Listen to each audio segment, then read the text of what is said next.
Some guests never truly leave. Others rise from places long forgotten. Monsters, mysteries, and legends await. Welcome, my ghoulies, to the Baba Ghoulie Show. OTR Halloween Holidays presents the Baba Ghoulie Show.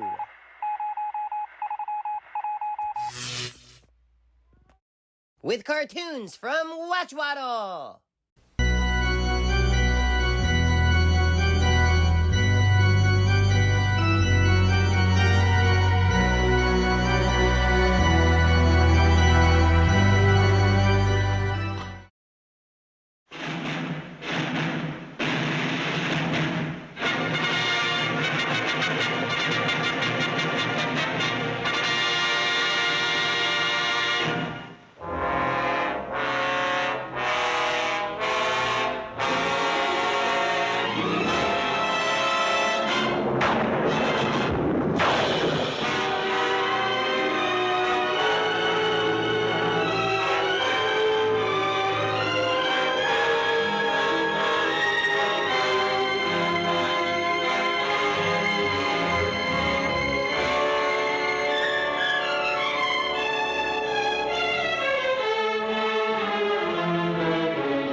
Oh, lady.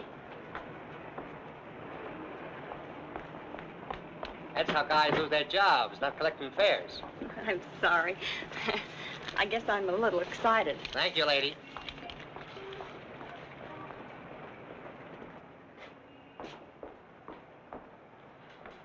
Good evening. Good evening. I'm Mrs. Stewart. Would you give me my husband's room number, please? Lieutenant Stewart. Lieutenant Stewart? Yes, he's arriving today. I wired for the reservation. Lieutenant and Mrs. Paul Stewart. You say you wired for a reservation? Yes, Mrs. Paul Stewart. I'm afraid there's been a slip-up. Apparently your wire wasn't received. But I sent it 3 days ago. Well, I'm sorry, Mrs. Stewart. Unfortunately, there's nothing I can do for you. You mean I can't stay here? Well, I wish I could help, but we're completely booked up. But I've got to stay here. This is the only place we can find each other. I thought for 2 years he was dead, and now I don't know if he's been hurt or what. Please don't be upset, Mrs. Stewart. Perhaps I can arrange something. Has Mr. Walters checked in yet? No, sir, not until tomorrow. Fine, then we can give them 816C for the night. But you will have to leave by noon tomorrow. Yes, of course. Thank you very much. Not at all. Will you register, please?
Hello.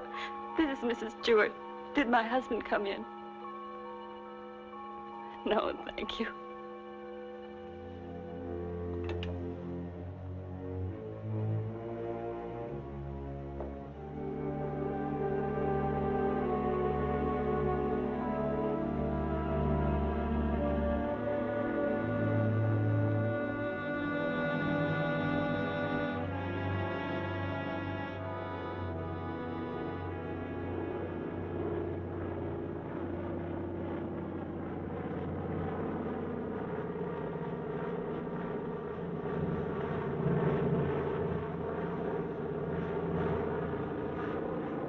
Followed me, Margaret. You've been spying on me. I have. I've been watching you for months, making a fool of yourself. I don't think so. Bringing her here. Elaine was just about to leave. I didn't interrupt too soon? Perhaps it's just as well things worked out like this, Margaret. I've decided to ask you for a divorce. A divorce? Well? Why should I divorce you? Oh, please, Margaret, let's be sensible. Whatever we had for one another is gone. We've been afraid to admit it before, but it's true. Elaine and I... Well, I love her. You never loved anyone but yourself. Please, Margaret. I was good enough for you once, but now you want someone younger. It's not that way at all. It's just that I can't go on with you any longer. All right, Richard. You can have your divorce. You're right. We are strangers. But I have some pride, and no one's going to think you've cast me off like Margaret. that. You want your precious Elaine, and you can have her. But people are going to know the truth. I'll start right in by telling the room clerk you've been entertaining your girlfriend in our apartment. Then I'll call the newspapers. Careful, cautious Richard. Destroying everything he is for the sake of a cheap Get little... away from that You phone, asked for it, Margaret. and you're going to get it. Leave that phone I'll enjoy alone, telling your Margaret. friends Leave you that and your phone little lover alone. have been up to... I hate you.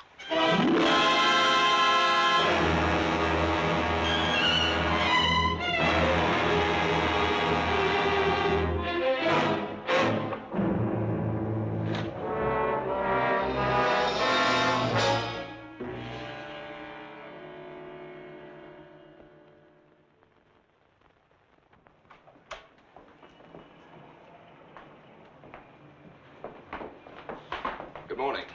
Good morning, sir. I'm Lieutenant Stewart. Oh, yes, Lieutenant. We've been expecting you. Your wife's certainly going to be glad to see you, sir. Well, Mr. Blake, this is Lieutenant Stewart. Mr. Blake's our manager. Lieutenant, you really had us worried. I'm glad you finally got here. For a while, I wasn't sure we'd make it. The weatherman threw the book at us. Well, you're in for a real welcome. 816C, boy. Oh, that's all right. I'd kind of like to surprise her. Very well, sir. Thanks.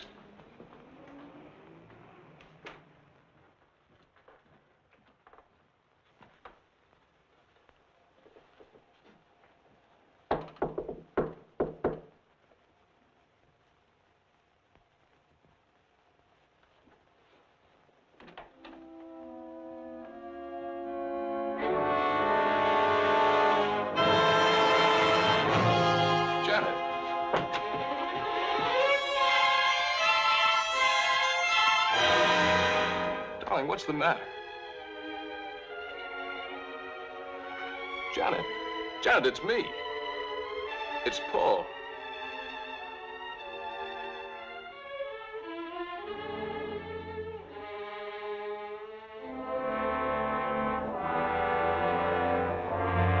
Janet.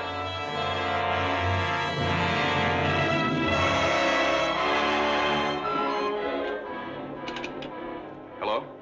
Hello, operator. This is Lieutenant Stewart calling. Can you send the house doctor to 816C right away? It's very urgent.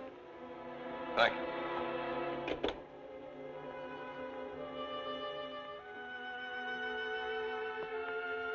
Well?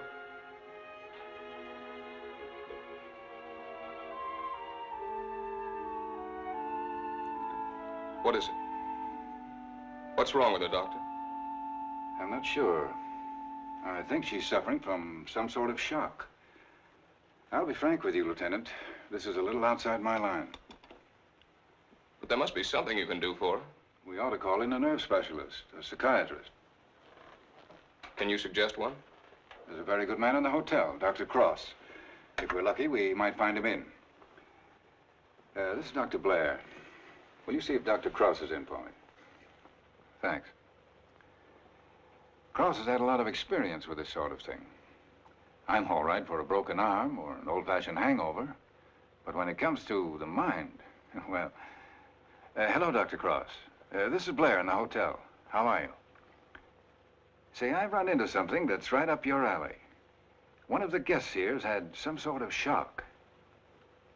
No, I don't know what caused it. Oh, would you? Well, that's mighty nice of you. Thanks, Doctor. 816C. He'll be right with us. She was so alive when I saw her last. I can't quite believe this. Better snap out of it, Lieutenant. I don't want another patient. Dr. Cross is one of the best men in this part of the country. I'm very happy that he's going to have a look at it. I don't get it. What could have brought it on? I wish I could tell you.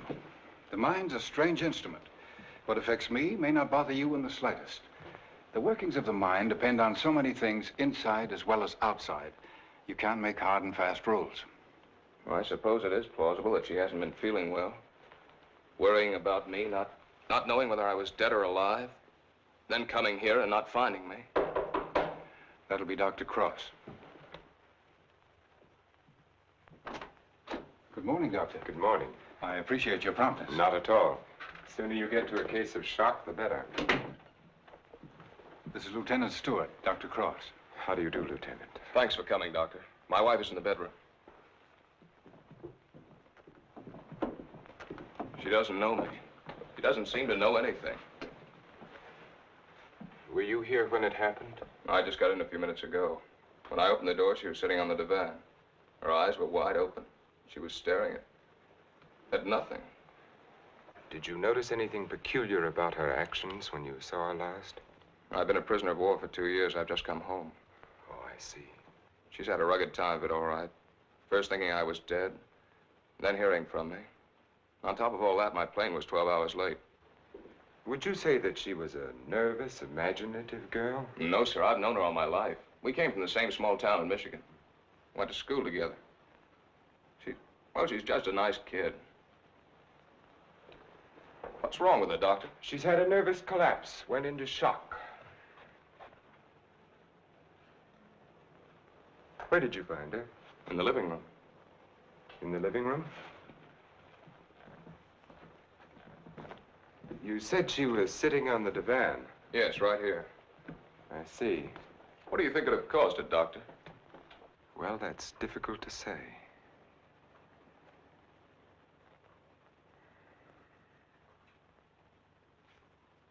You have no idea how long she might have been sitting there? No. Oh, the clerk did say she phoned down about 1 in the morning. Between 1 and 8:30. What difference does that make, Doctor? The important thing is what can you do for her? It's hard for a doctor to make promises. We can only do our best. Are you living permanently at the hotel? No, as a matter of fact, we've got to clear out by noon. Oh, I see. But then I'd better take her to my place. She's going to need someone with her night and day. Dr. Cross has a private sanatorium just out of town. I see. Believe me, Lieutenant, it's best for her. But there must be a hospital here in San Francisco. I'd like to be near her. Of course. But I'm at my place every day. It's in the country, and she'll get plenty of fresh air and quiet. If I were you, Lieutenant, I'd listen to Dr. Cross. Okay. You men know best. Just get her well again. I was getting ready to leave when you called. I'll take Mrs. Stewart up with me now.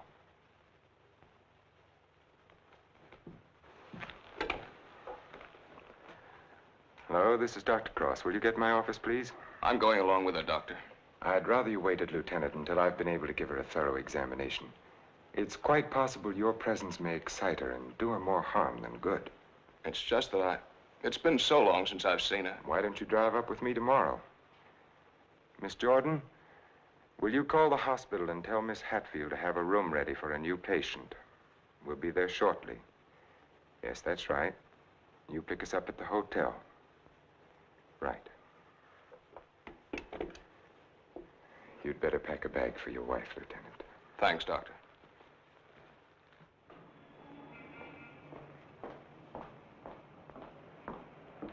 I'm from Dr. Cross's office. We were to pick up a patient. Oh, yes. They're on their way down now. Thank you.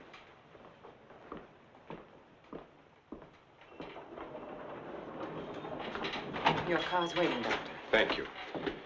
This is Miss Jordan from my office, Lieutenant Stewart. How do you do, Lieutenant? Mrs. Stewart has had a nervous collapse. What a shame. Don't you worry, Lieutenant. We'll soon have her well again. You'll call for me in the morning, right? Yes, I'll pick you up at 11:30.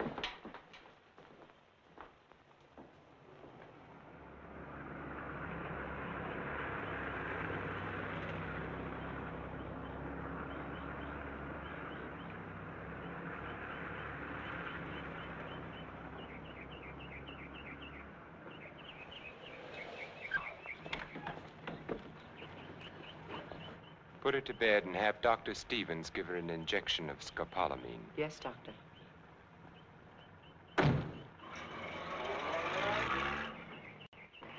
Miss Hatfield, Good morning, Doctor. your patient is coming in at the ambulance entrance. You have a room ready? Yes, I have, sir. Thank you.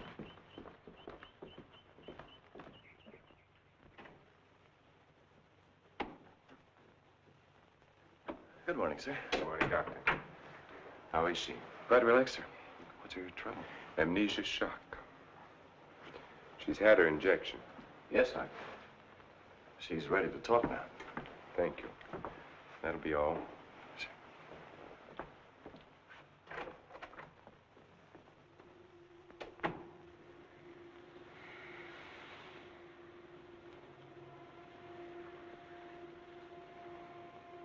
I'm Dr. Cross, Mrs. Stewart. I am your friend. I'm here to help you. I want you to think. You're going to remember things now. You went to meet your husband at the Belmont Arms. Do you remember that? You were worried about Paul. He didn't arrive on time. You were too nervous to sleep. Did you walk out on the balcony? Yes. I walked out on the balcony. See, you can remember. Now, what did you see from the balcony? They were quarreling. You heard them distinctly? I...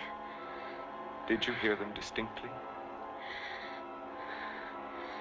He's trying to stop her.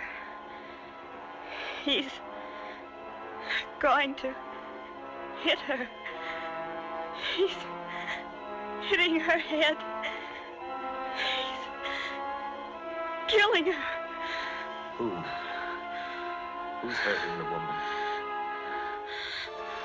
That man. He's her husband. He's killing her.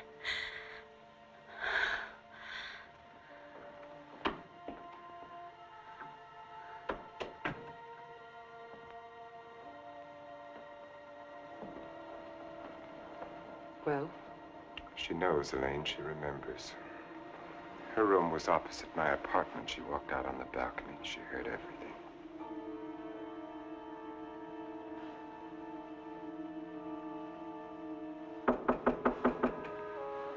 Yes? Can you come now, Doctor? They're having trouble with Mr. Edwards again. Yes.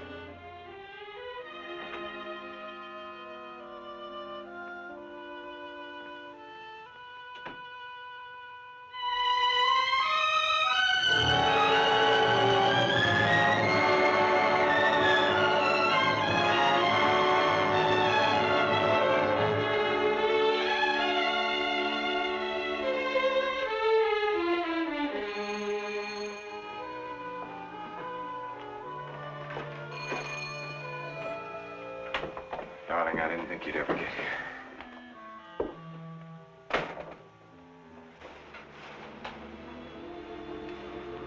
I love you.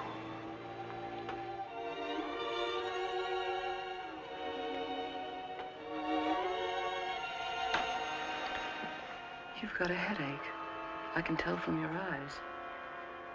Yes, it's bursting.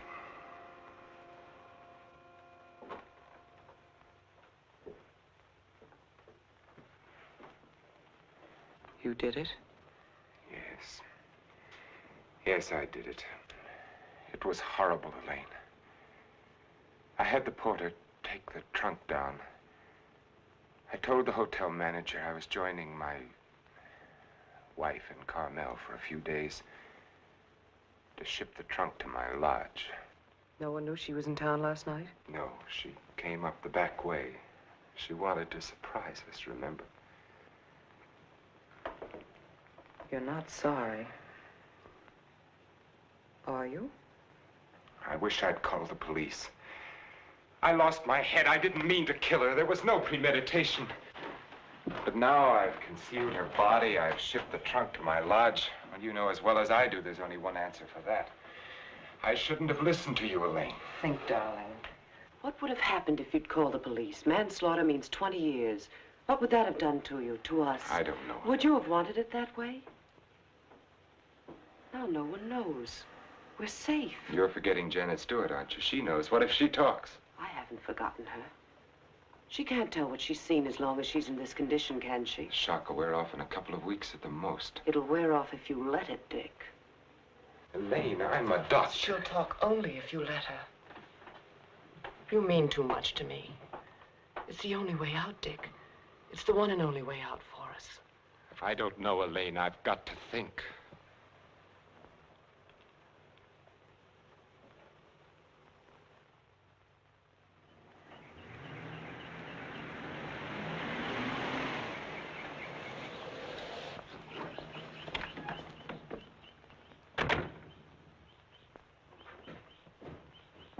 Good morning, Mrs. Penny. Good morning, Doctor. You're looking very well today. Thank you, Doctor. Good morning, Doctor. Morning, Miss Hatfield. This is Lieutenant Stewart. Miss Hatfield's our head nurse. How do you do, Lieutenant? Is Miss Jordan with Mrs. Stewart? Yes, she is, Doctor. Good morning, Lieutenant. Janet. Darling, it's me. It's Paul. I'm home, dear.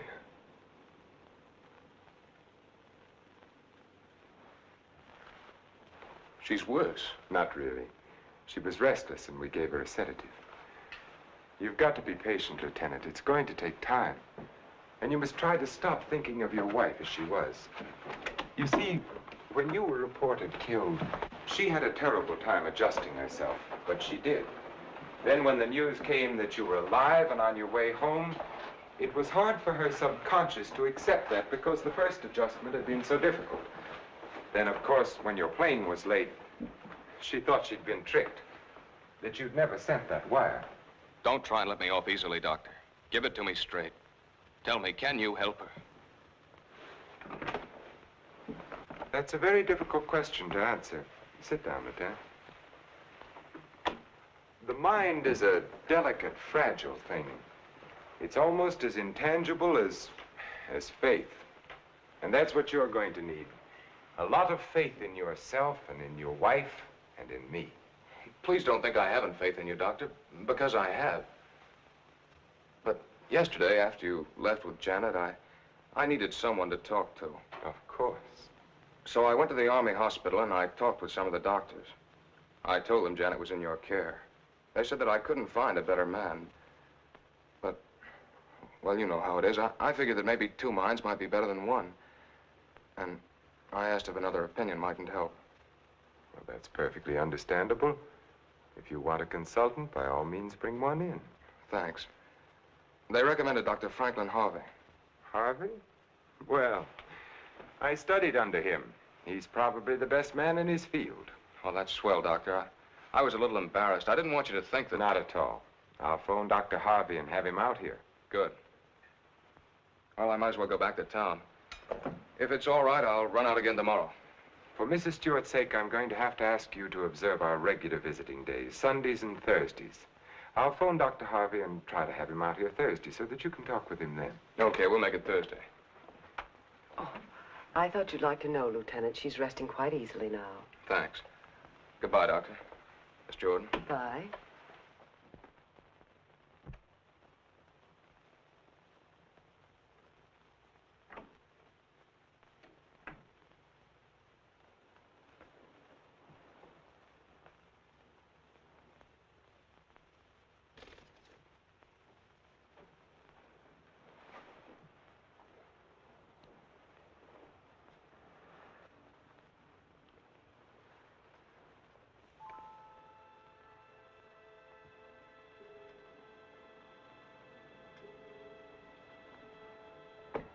Stewart. Mrs. Stewart. You're going out on that balcony again, Mrs. Stewart. You're looking into the other apartment. You're listening to the argument. Do you remember what happened to the woman? He's hitting her. He's hitting her with the candlestick. And now he's hitting you. No. Hitting you with the candlestick. Hitting your head again and again. My head is hurting my head. The candlestick is killing you. Soon you won't be able to remember anything. You can't hear the sound now. You can't hear anything. You can't hear. You can't remember. You can't remember. You can't remember.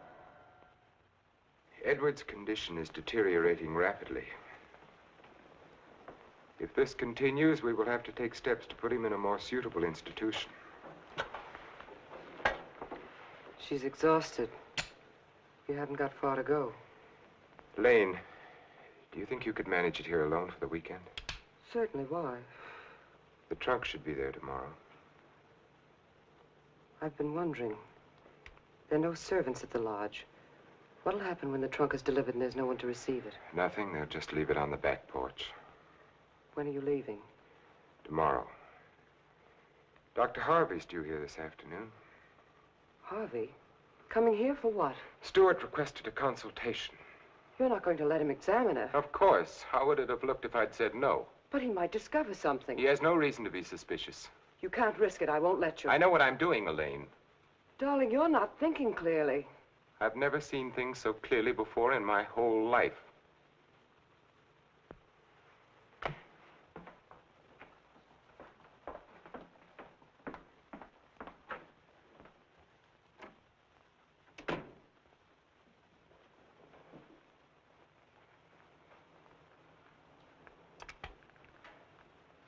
You'll send me a report on her spinal test? Yes, Dr. Harvey. And the other specimens? Yes.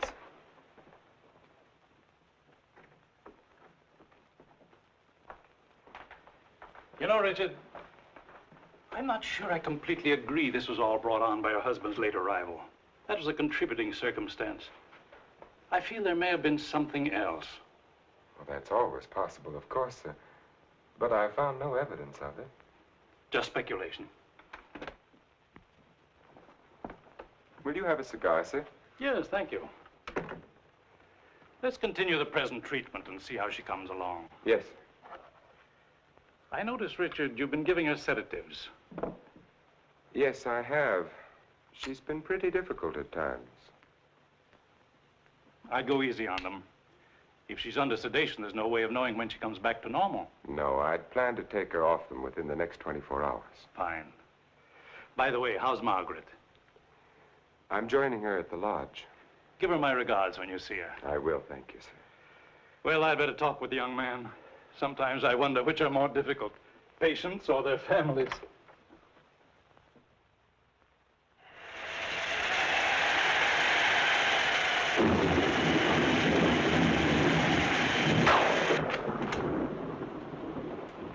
Hiya, beautiful. Hi. Yeah, what a night. You don't happen to know a blonde who'd like to relax with me, do you? That's what I thought you'd say. Coffee? Please. And poor Edward's storms don't do him any good. He kept ducking into his closet and slamming the door after him. I finally had to lock it. How's your patient? All right, I guess. I was talking with her husband. It's kind of tough coming home and finding a wife in that condition. Yes. Can't figure Dr. Cross's treatment. Why keep the poor guy from seeing his wife? I think it would have helped snap her out of it if she saw more of him. Dr. Cross doesn't want to get her excited. After all, the attack was brought on by worry over him. Yeah. That was close.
It's time to turn in. So you better tuck your patient in bed and get a good night's sleep. Yes, I should be up there now. Tell me, is it true that doctors get a night off once in a while? If you had a night off, you wouldn't know what to do with it. Wouldn't I? Wouldn't I? Good night, Doctor. Good night.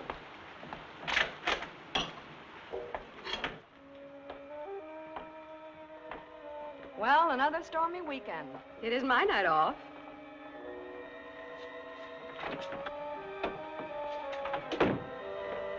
Well, anyway, the rain will help Jane on her day off.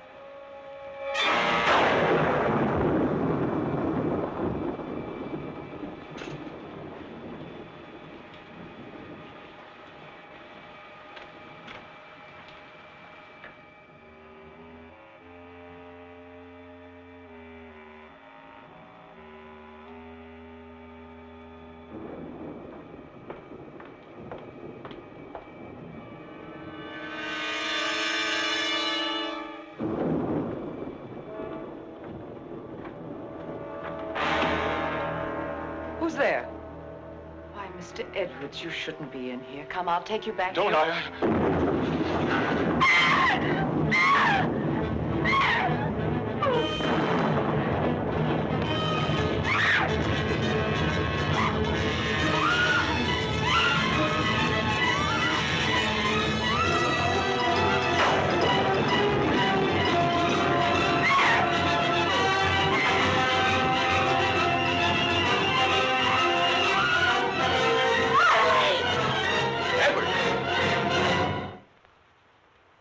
Don't be afraid. We won't let the storm hurt you. You're coming back to your room, aren't you, Mr. Edwards? Aren't you, Mr. Edwards?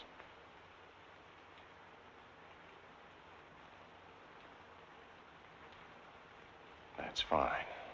Come along. Take care of him, Frank. Yes, Doctor. Come along, sir. Are you all right, Elaine? Yes.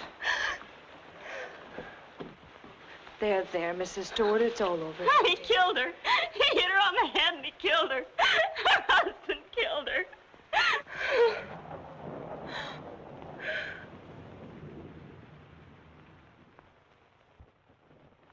Edwards became very violent last night. This morning we found that he had a key hidden away. I ordered the lock on his door to be changed. As for Mrs. Stewart, she's suffering from hallucinations. She keeps insisting that she witnessed a murder, which obviously... Come in. Oh, hello, Lieutenant. They told me I'd find you here. I hope I'm not interrupting. Not at all. It's kind of rough, isn't it? Yeah. She's out of her head. She's got a crazy idea she saw a murder. What am I going to do? Ah, you're going to sit tight. She's in good hands. So they keep telling me, but... Well, she's getting worse. Now, I'm thinking of taking her back to San Francisco, to a hospital there. I wouldn't do that if I were you, Lieutenant. Dr. Cross is tops, you know that. You brought Harvey in to consult you. Can't do any better than that. But I can't just sit around and watch her get worse. I've got to do something. Lieutenant, I wouldn't try to kid you for the world. So far, we've tried to snap her out of it with quiet and rest and simple foods. Now, there are a dozen other things we can do. Electric therapy, insulin shock. Insulin shock? They use that in the Army on guys who blow their tops. Well, sure they do, because it often helps. But you're not going to turn it down on that account, are you? No. Well, then relax. The setup here is perfect. Everybody's rooting for you. Now, just take it easy. You mean that? Okay.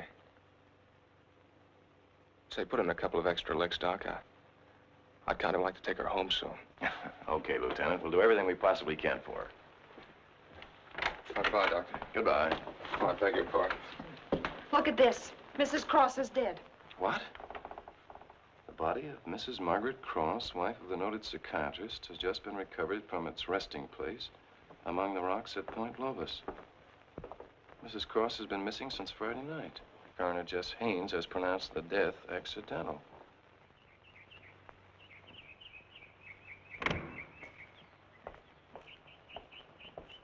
Good morning, Doctor. You have our deepest sympathy. Thank you.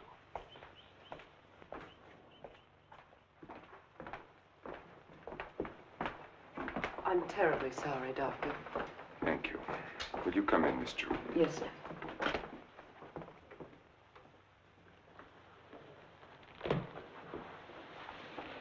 You're the perfect picture of a heartbroken husband. Am I? I've missed you. Driving back, there was time to think. I got to thinking about you. I asked myself, is she worth what I've done? Well?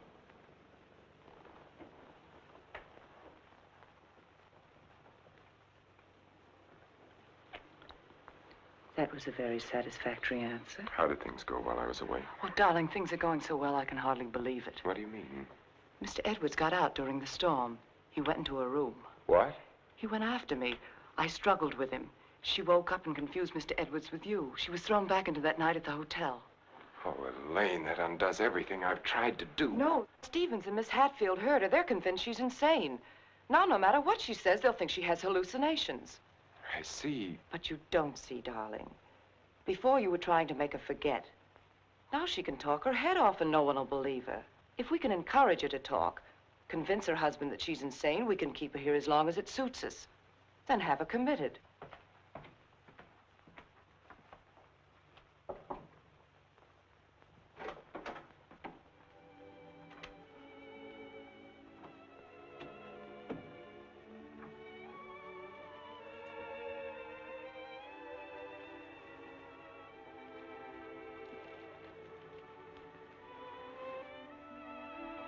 Darling. Janet, darling. It's me. Wake up. I'm here, dear.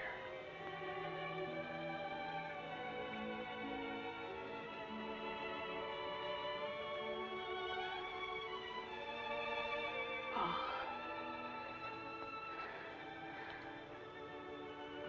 I've waited all night for you, darling.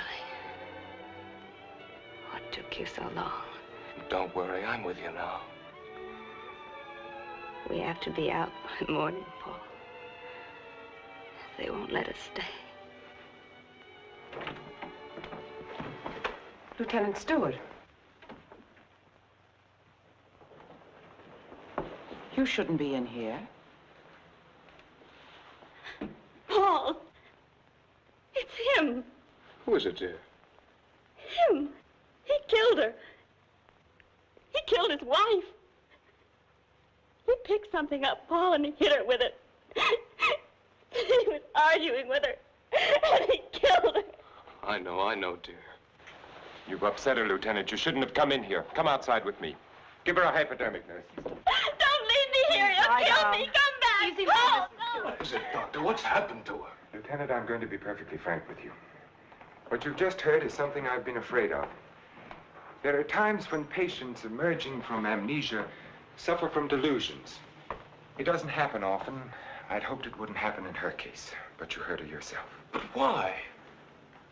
Well, that's hard to explain. But if you come with me, I think I might be able to clarify it for you.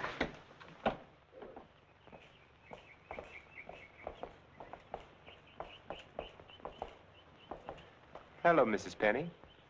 Good day, Doctor. How are you feeling today? Just fine, Doctor, just fine. That's a lovely thing you're knitting there. It's a shawl for one of my friends. Everyone here treating you well? Oh, yes, they're very nice to me. Dr. Stevens hasn't tried to kill me with that needle for a long while now. Neither has Miss Hatfield. Haven't I told you many times, Mrs. Penny, that no one here is trying to kill you? Oh, yes, they are. You all want to kill me. You're murderers, all of you. But I've learned. I'm too smart for you.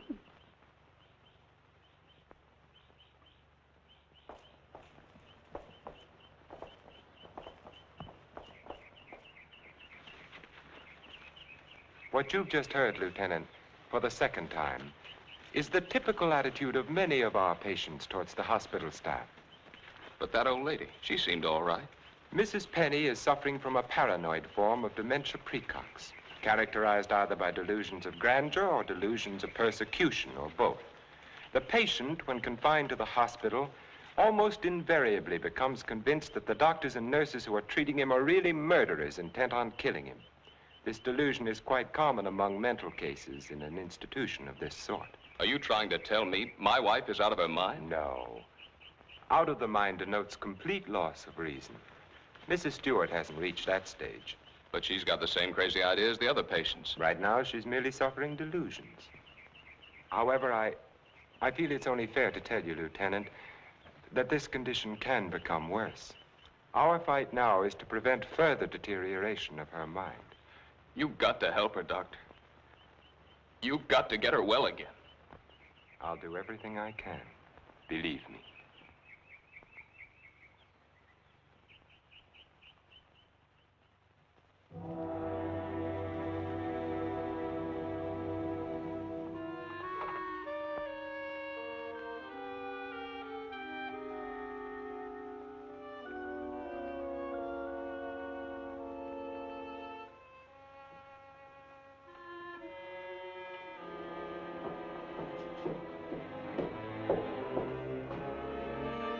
Come now, Mrs. Stewart, you shouldn't be out of bed. Will you help me, please? Please, please help me. Get the police here, please. We don't need the police, Mrs. Stewart. You come along with me and everything will be all You right. don't understand. There's nothing the matter with me. I want the police. That doctor's a murderer. But you go back to bed and we'll call the police. Don't talk to me as if I were crazy. I'm telling you the truth. Orderly. Now come along, Mrs. Stewart. No one is going to hurt you. No, Everything is let going to me be all go. right. Orderly! Let me go. No.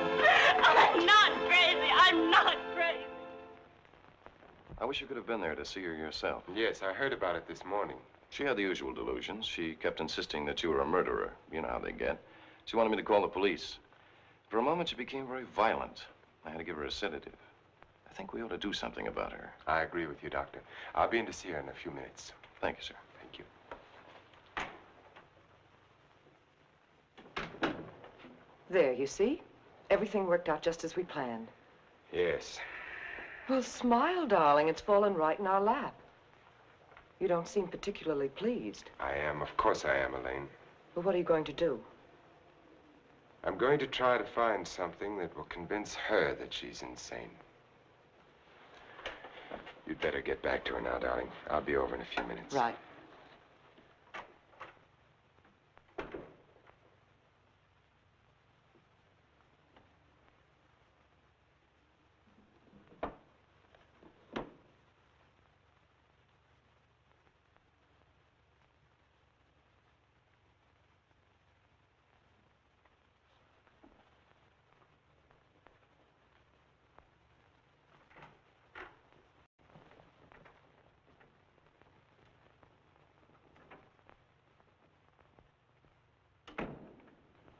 You feeling any better today?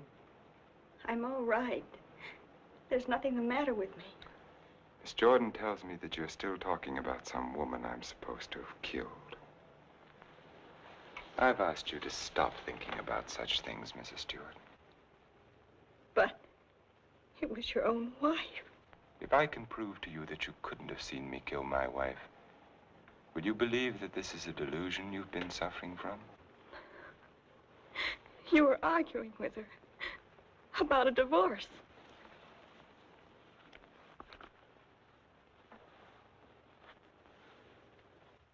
If you will look at the date on this newspaper, Mrs. Stewart, you will see that my wife died only a week ago. You have been a patient here for over 3 weeks now. 3 weeks?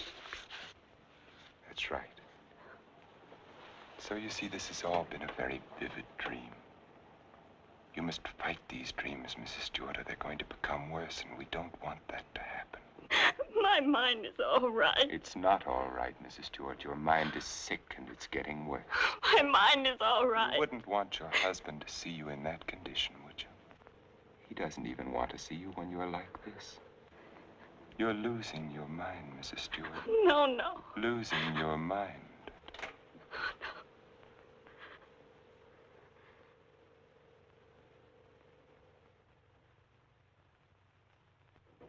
Thank you, Miss Hatfield. Dr. Cross, Yes? there's someone in your office to see you. Did I have an appointment? No, sir. He's from the District Attorney's Office of Monterey. Oh, yes, thank you.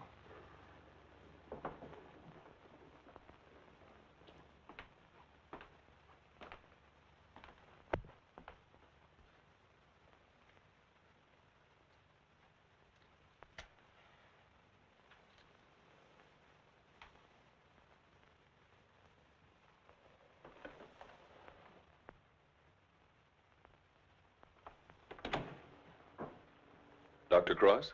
Yes? How are you? My name's O'Neill. I'm with the district attorney's office in Monterey County. Oh, yes. What can I do for you? It's in connection with your wife's death, Doctor. I thought the case had been closed. Something happened this week that made us consider the possibility that your wife didn't fall into that chasm by accident. I don't understand. A couple of days ago, someone broke into Harwood Lodge, beat Mrs. Harwood into unconsciousness, and made off with her valuables. We caught the thief day before yesterday.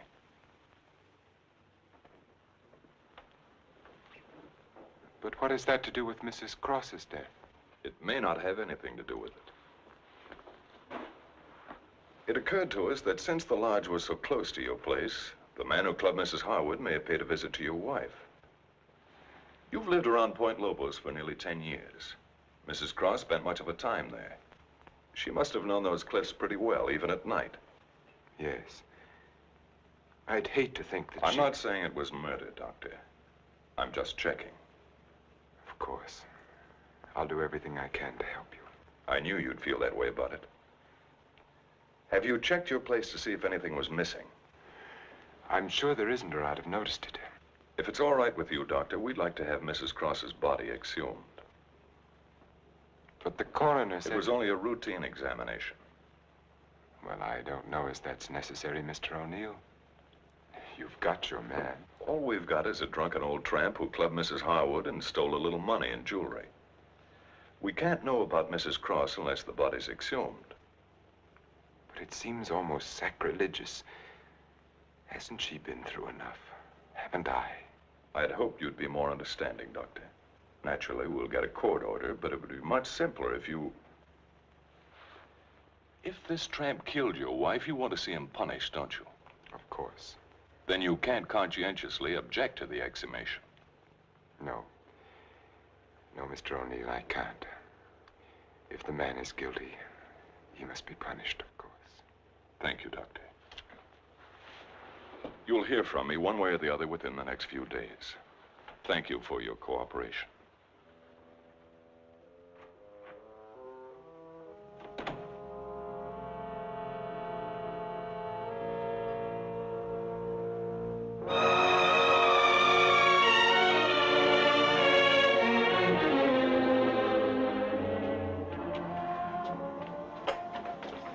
Darling, I've been so worried I didn't know what had happened to you.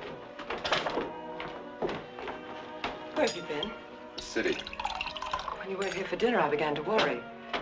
What did the man from the district attorney's office want? They're going to exhume Margaret's body. You're not going to let them. I had nothing to say about it. They'd get a court order. But why are they? I don't think some prowler may have killed her. Prowler? They weren't looking for anything before. She slipped and fell and fractured her skull against the rocks. Now they may discover it wasn't the fall that killed her. They can't prove anything. No.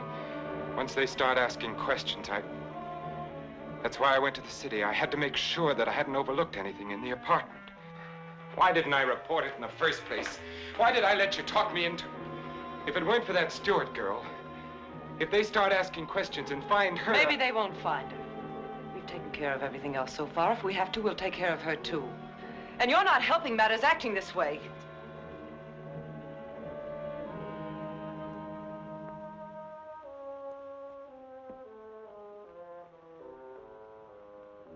If a man wanted to, if he had courage, he could get rid of her and no one would ever know. The doctor has an advantage. I could give her insulin shock treatment. Shock treatment's indicated in a case like hers.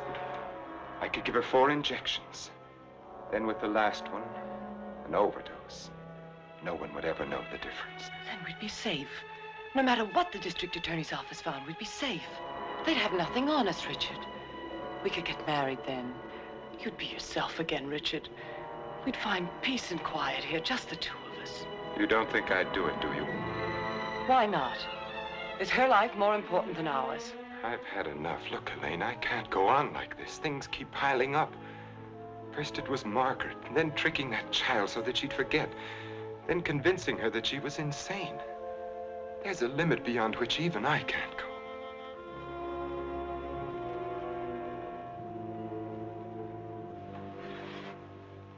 Richard, remember the first night I came here? Remember?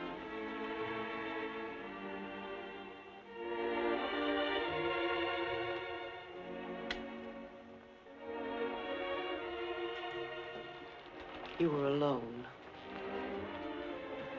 You were sitting here in front of the fireplace with a sick headache. The lights were out.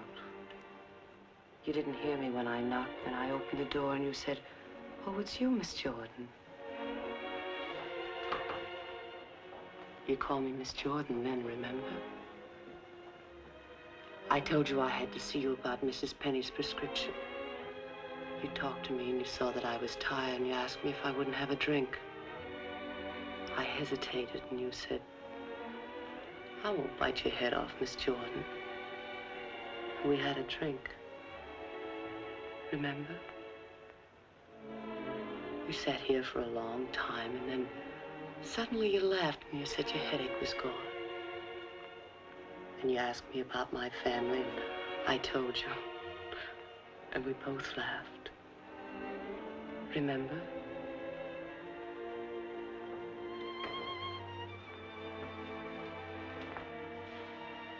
Then you took me in your arms. I know you remember that. I won't do it, Elaine. I won't do it.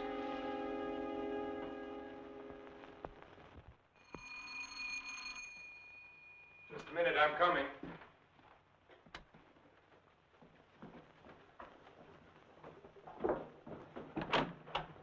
Hello, Doctor. Come in. I hope you hadn't gone to bed. No. They told me at the hospital I'd find you here. I didn't expect to see you so soon, Mr. O'Neill. I thought you'd phone me if there were any developments. I had to serve the papers. Oh, yes? Coroner's inquest subpoena.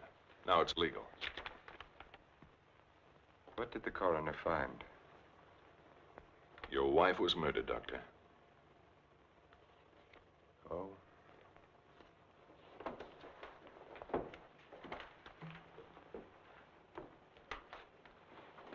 Are you sure? Yes, sir. Sit down, Mr. O'Neill. She was beaten over the head, suffered an explosive fracture. Death was practically instantaneous. This prowler you told me about, you think he did it? It seems so. He clubbed Mrs. Harwood. Your wife went out the same way. A pattern. Killers usually follow a pattern. You don't know how she was killed? I mean, the weapon? She was struck with a candlestick. A candlestick? Are you sure? A heavy silver one. How can you know? Microscope. There were particles of silver in the wound. They told us it was a silver object. There were bits of wax mixed in with the silver. They told us it was a candlestick. It must have been a heavy candlestick to have done the damage. Just routine, Doctor. A criminal doesn't have much of a chance these days, does he? No, sir. By the way, do you have any silver candlesticks at the lodge? We might have. I'd like your permission to go through the house. The murderer may have left the candlestick behind, in which case we'll get fingerprints. If he got rid of the weapon, we may be able to find the mate. Then we'll know what to look for. Of course, go right ahead. Thanks. Now, if we can find the candlestick, our troubles are over. By the way, when did you see Mrs. Cross last? Alive, I mean. Oh, a couple of weeks before she was killed. Why? Can you place it a little more definitely? I think so. Things had been piling up around here, and I needed a change. So I drove down to Point Lobos on a Friday night. Anyone see you? I don't think so. Why? We're trying to fix the exact time of her death. Well, I'm not sure anyone saw me. I drove down there on Friday night, left there around 9:30 Saturday night. Well, it's not too important. Naturally, I want to do everything I can to help you, Mr. O'Neill. If I think of anything, I'll get in touch with you. Thanks. Sorry to bother you so late. That's all right. See you at the inquest. Good night, Doctor. Good night.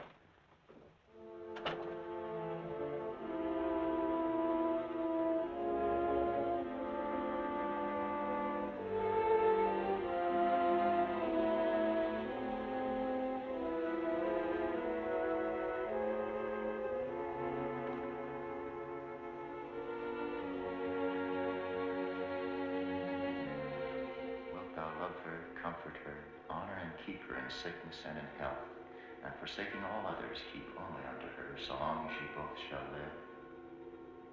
I will. What's the matter, Richard? You haven't been yourself lately. Something on your mind? Darling, what's happening with us? Richard, I must speak to you. People are talking about you and that nurse, Miss Jordan. How do you like my hair, Richard? Of course, I've had it dyed. Everyone says it makes me look years younger.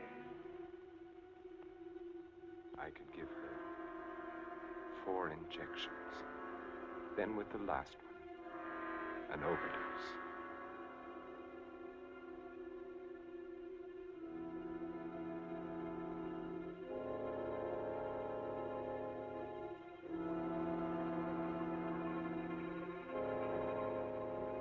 Then we'd be safe.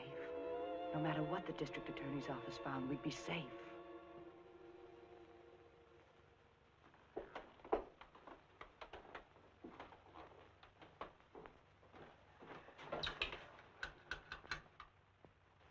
Get me Lieutenant Stewart, please. The treatment itself consists of a series of shocks brought on by injections of insulin. The dosage and the degree of shock is gradually increased until we've reached what we feel is the limit the patient's system can stand. Well, if you do give Janet this insulin, how certain can you be that it'll help her? I'm neither a miracle man nor a prophet, Lieutenant. If medicine were an exact science and not an art, I might be able to tell you. But you think there's a chance? Yes, I do. I have seen it work in the Army. All right, Doctor, go ahead and try it. Fine. We'll begin the treatment tomorrow morning.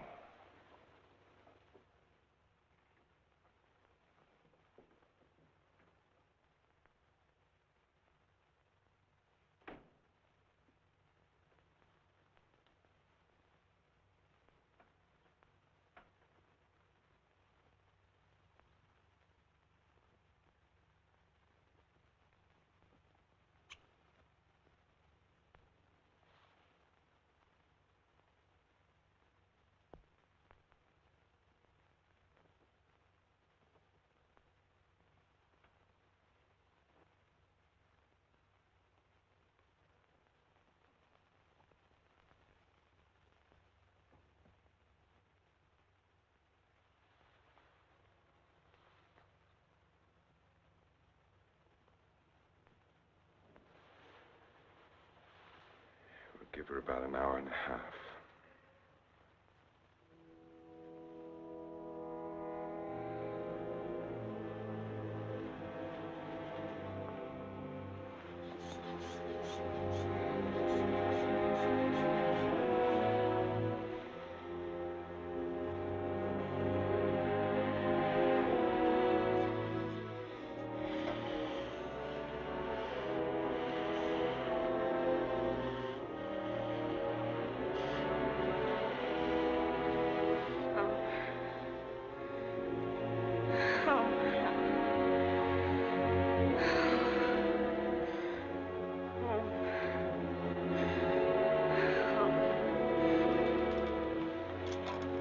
Watch her.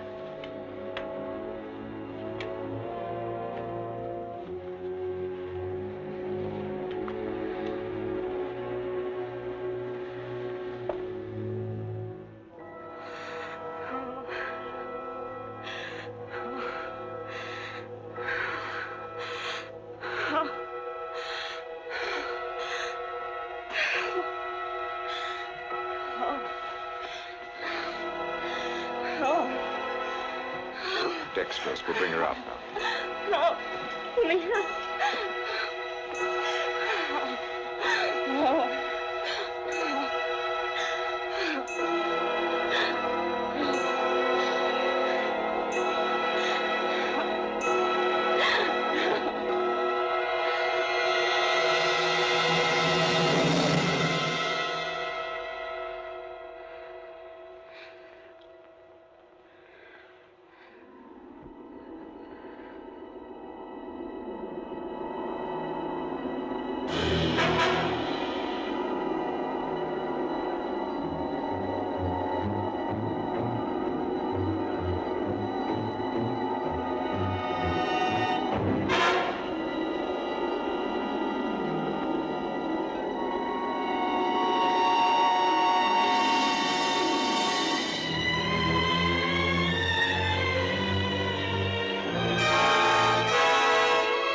Dr. Harvey in? Yes, he's in. Do you have an appointment?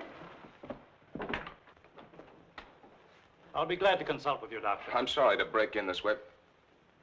But my secretary will make the appointment. I had to see you, Doctor. It's about my wife. She's been getting insulin shock treatments. Now, just a moment, young man. Oh, it's Lieutenant Stewart. Well, we've had some wonderful results with insulin. But after 3 treatments, she still insists she saw Dr. Cross murder his wife with a candlestick. Murder his wife? Yes, and she says he's trying to kill her now. Well, that's a very common delusion. Mrs. Cross is dead, and Dr. Cross did live in our hotel. You and the Crosses were in the same hotel? The Belmont Arms. I see. And when was it she said that? Yesterday? Yes, after the treatment.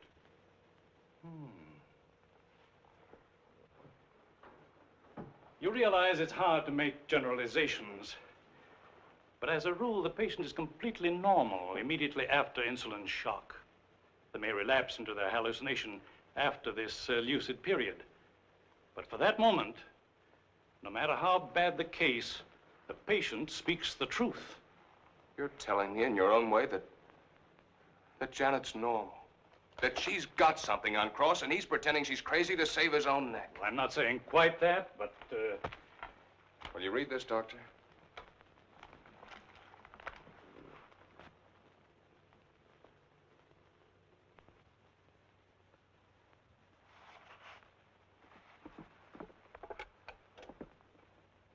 Get Dr. Cross at his sanitarium, please. It seems inconceivable. Hello, Dr. Cross.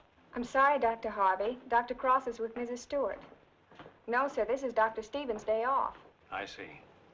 Thank you. Well, Lieutenant, I think a trip is in order.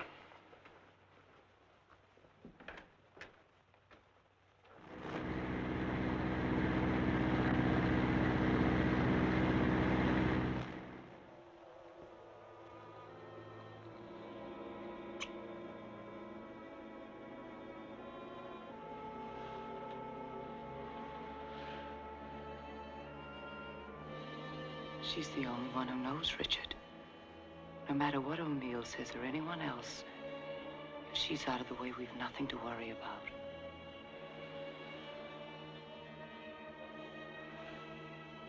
They can hint and guess all they want, but without her, they have nothing.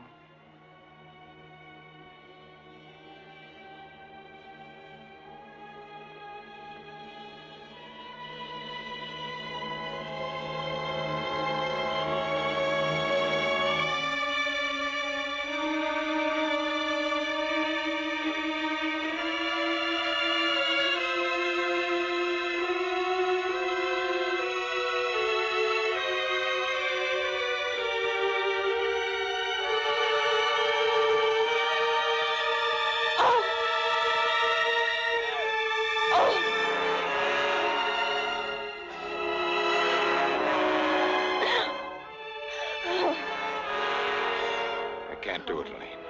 Dexterous. I've got to bring her out of it. No. No, you can't. Dick, you can't. Dexterous, Elaine. I've got to save her. I've got You can't. I won't let you. We've got to go through with this. Don't you understand? I can't go through with it. It's her life or ours. No one will ever know. Elaine. Richard, listen to me. Let go of her. Richard, I love you. Let go. Oh, Richard! Richard!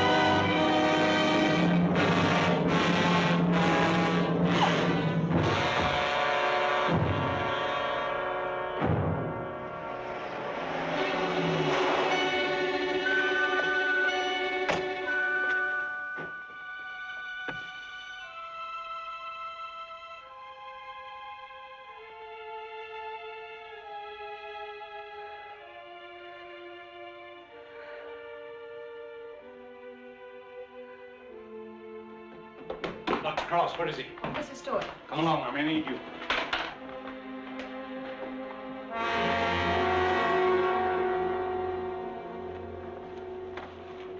Adrenaline, quickly.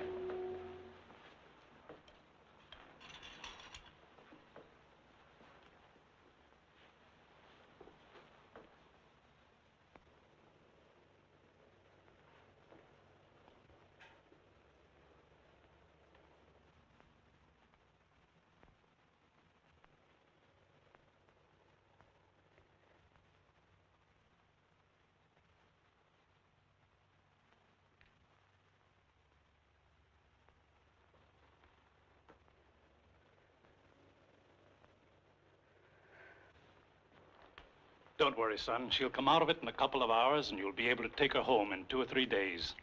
I'm very grateful to you, Doctor.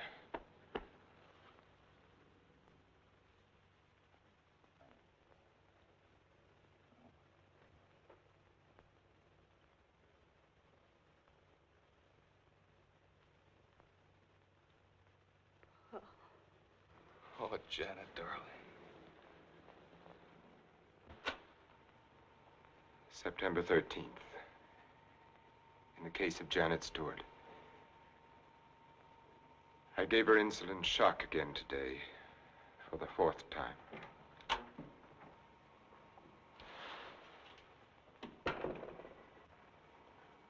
Can you give me a minute?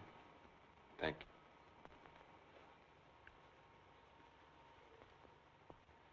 Dr. Harvey completed the treatment successfully, and the case is closed.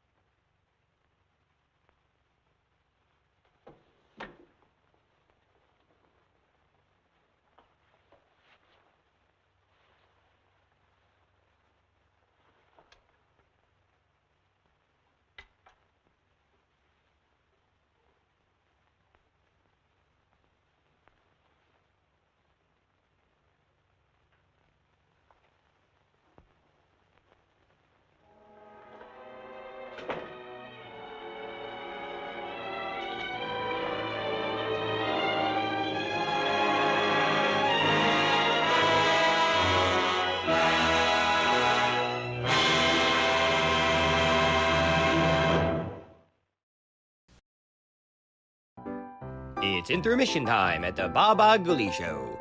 Time to refresh yourself and visit our snack bar. Got a yen for some hot popcorn? How's about your favorite soft drinks, which are sparkling cold? And there's all kinds of candy to tempt you. It's radio time, folks. Enjoy the rest of the program. Hey, Ghoulies! Who's ready for the most haunted breakfast ever? It's Baba Ghoulie's Haunted Crunch. Crunch 'em! Munch 'em! Every bite is monstrously delicious. Start every Halloween morning with Haunted Crunch. Baba Ghoulie's Haunted Crunch. Good evening, my ghoulies. Tonight, we've got a strange one for you. Mysterious is lurking in the darkness tonight.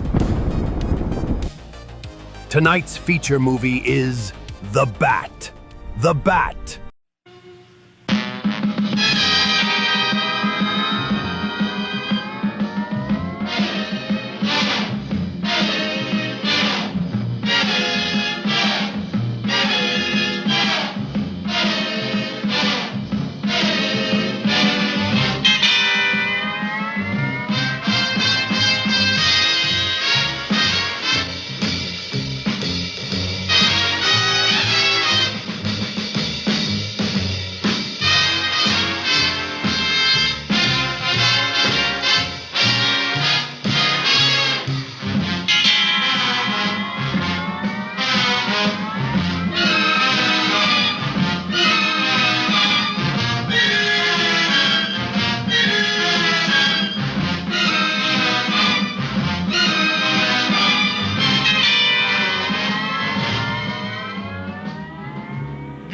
Oaks, a house in the country which I rented for the summer. As an author, I write tales of mystery and murder. But the things that happened in this house were far more fantastic than any story I've ever had published. I brought a staff of servants from my city apartment, and my maid Lizzie Allen, who had been with me nearly 20 years. Lizzie? Yes, Miss Cornelia. Is the car ready? It's at the door. Look, Miss Cornelia, them servants you brought from the apartment are talking about walking out on us. Really? Well, I know they don't like it here, but I didn't think it was that bad. Well, they've been hearing things about the killer that the police call the Bat and the murders that he committed here this past winter. Now people are saying that he's back again. Well, how can they be sure of that? Has he committed another crime? No, not yet, but that ain't saying that he won't. Here's something else. You've heard about the bats they have here. Animal bats, the kind that fly. Yes, yes. Look what it says in this magazine. This is a report from the State Health Department, and it says some of them bats is rabid. Well. And that ain't all.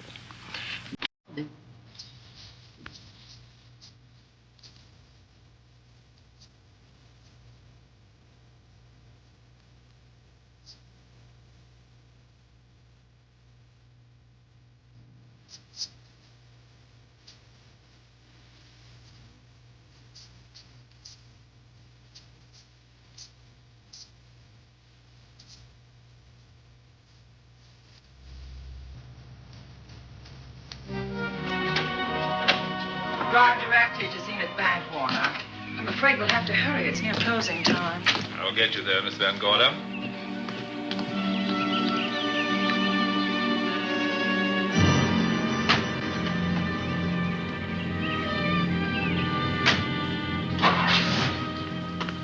Thanks again. Miss Van Gorder. How do you do, Mr. Barry? How are you? I'm very well, thank you. You remember Lizzie Allen? Of course. Hello, Miss Allen. How do you do?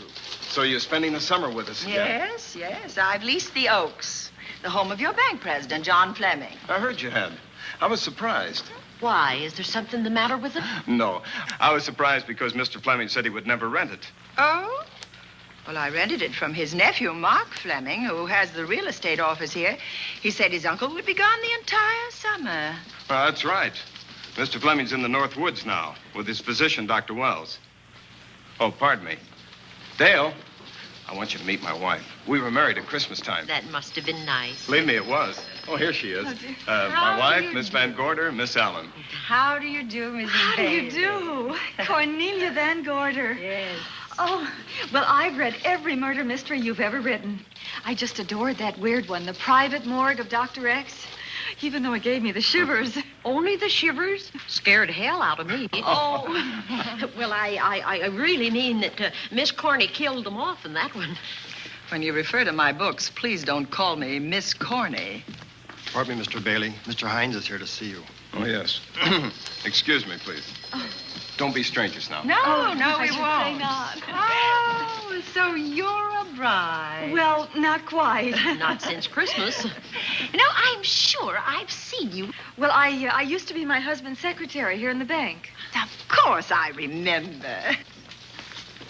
May I welcome our most distinguished visitor back to Zenith? Oh, that's very charming, but, Lieutenant Anderson. Lieutenant Anderson, of course. Chief of Detectives of the Zenith Police Department. This is Miss Allen. Miss Allen. How do you do? Lieutenant Anderson is one of our favorite citizens. He's on the bank's board of directors. Not bad for a policeman. You must have made a good thing of it. Well, I saved my money, if that's what you mean. It's near closing time, and I've got some business in the safe deposit vault. Please come and see me, Mrs. Bailey. Oh, I'd love to. And you, Lieutenant. Thank you. Goodbye. Goodbye. Nice to meet you. My, what a charming woman. She moved into the Oaks just the other day. That house is a proper setting for a writer of mysteries. Oh, it certainly is. Vic, what's the matter? Come in here, both of you.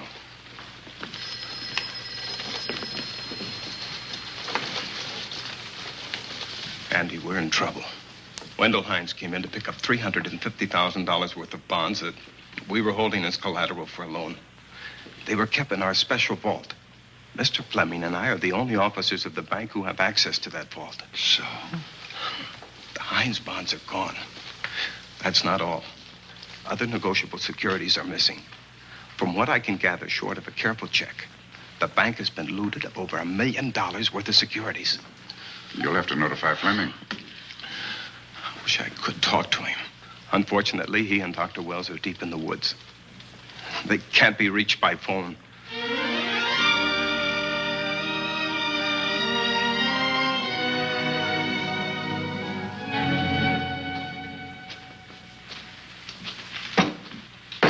What is it?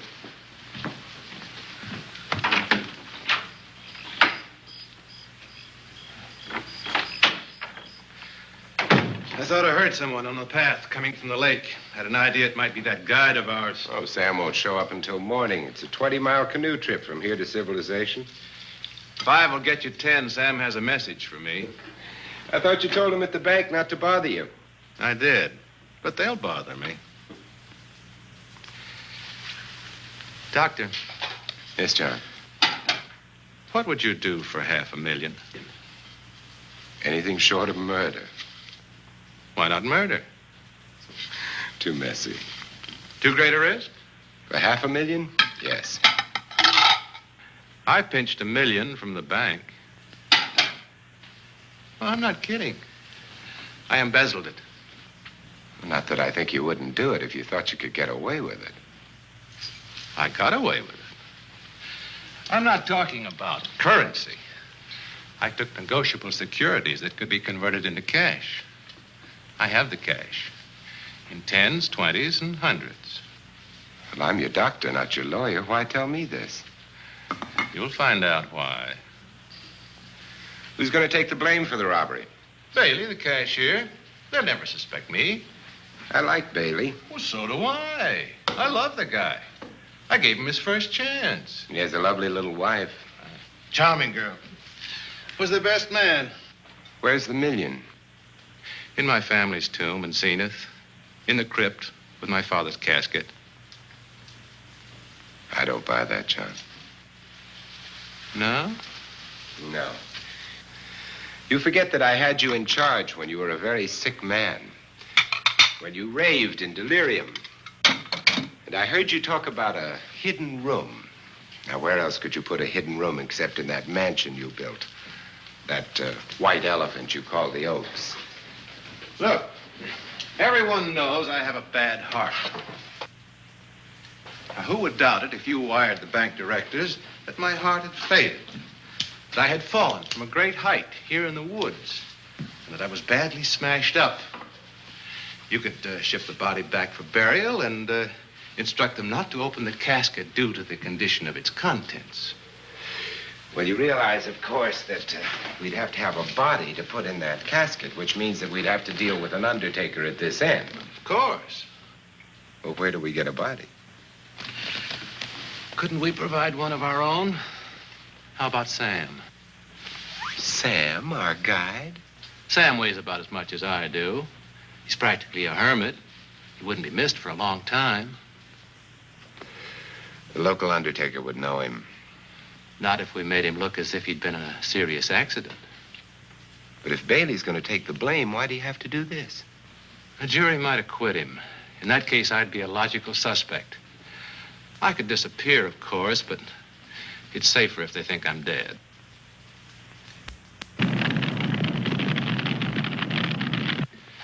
What if I don't go for this deal? In that case, it would be too bad. You mean you'd kill me? What else could I do? Now that I've told you about the $1 million, I'd say you were shot in a hunting accident. Now, look, Doctor, if you can find another body instead of Sam's, it's all right with me. There's $500,000 in it for you. I'll do my best. I smell smoke. So do I. What's that noise? Look, Doctor, the woods are on fire. It's coming this way. We've got to get out of here. Out the back way. We will. As soon as I provide that body we were talking about.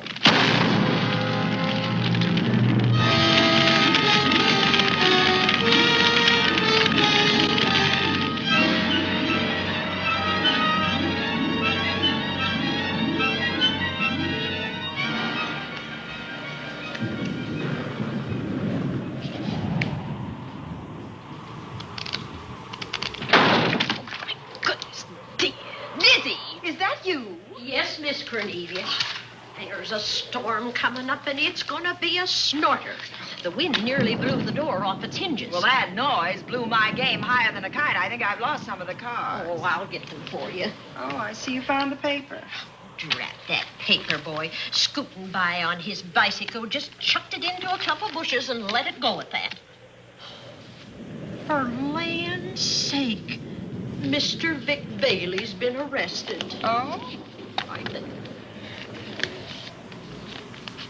Victor Bailey, vice president and cashier of the Zenith Bank, was arraigned before United States Commissioner Alvin Fielding, charged with the embezzlement of over $1 million.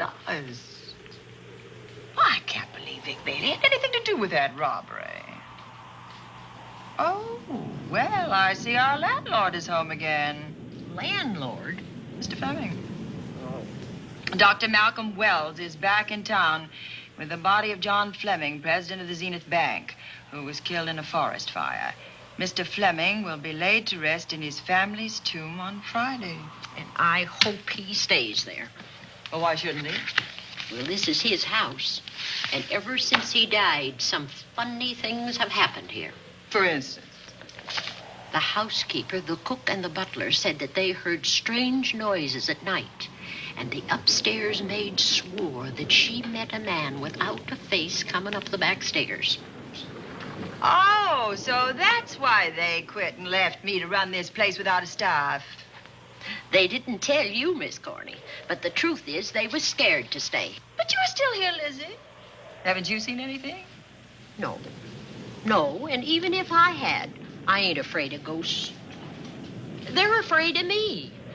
Honest, Miss Corney, a spiritualist told me once that ghosts was allergic to me.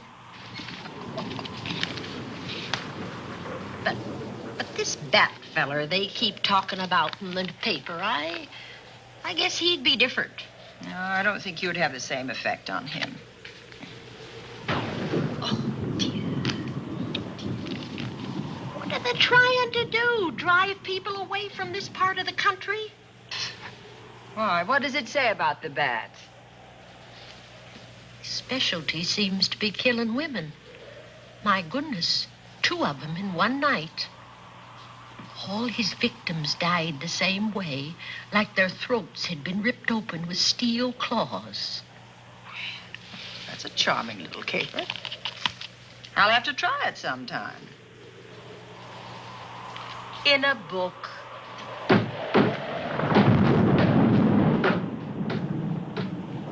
That ain't nothing, just something bumping against the house.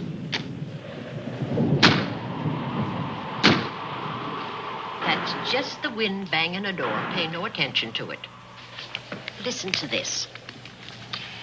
One of his victims, who lived for a moment after she was found, described the bat as a man without a face. Honest, Miss Corney, I think that woman must have been exaggerating.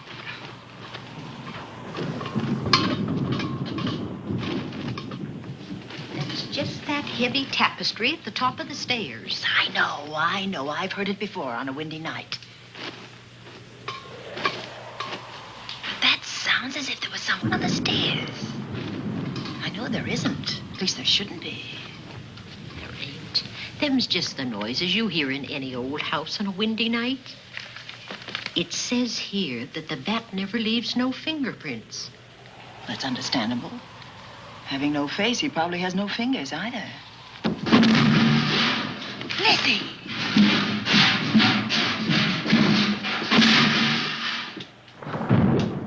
And that, I suppose, is the cat dropping its dentures.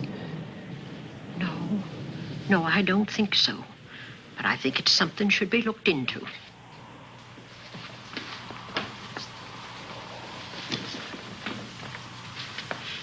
Now, who chucked him down here? The wind, I hope. There must be a window open up there. No, Lizzie. Let him lay. Let him sleep it off. I hope the power lines don't go down, put the lights out. Now, we'll check the windows in the living room and draw the curtains, and then we'll go to bed. Yes, ma'am.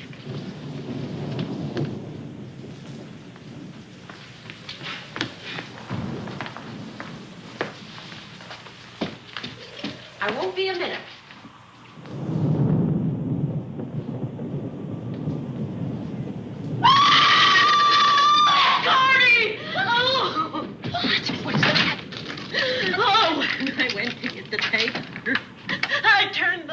off.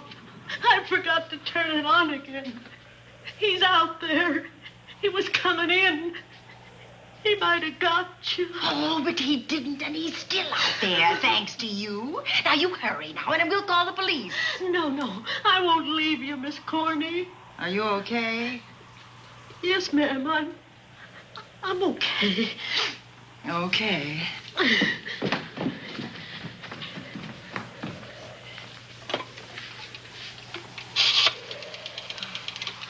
Operator? Give me the police department, please. Zenith Police Department. This is Cornelia Van Gorder. I'm living at the Oaks. We know about that, Miss Van Gorder. Just a moment ago, a man tried to force his way into this house. You're not alone there, are you? What about your servants? Well, I have none except my chauffeur, and he's away. He won't be back until the morning. Now, there's only 2 of us here tonight, and we're going to lock ourselves in my room. Now, if any of your men see anything, will you have them call me? I'll send officers over there right away. Oh, thank you very much. Come on, Lizzie. We're going to sleep in my room.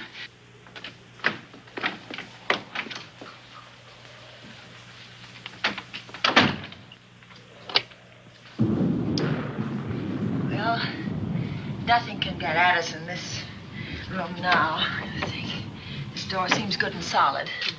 Like the door to a tomb.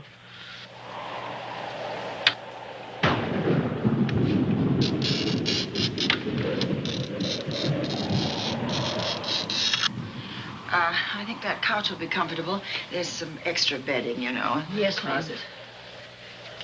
Let's see now.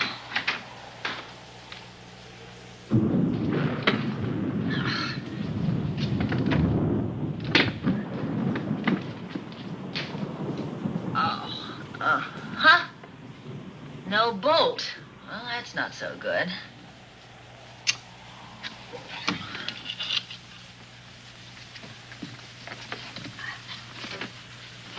What's that for? That, my good woman, is a booby trap. If anybody tries to open this transom, this will be knocked off, and we'll hear it fall.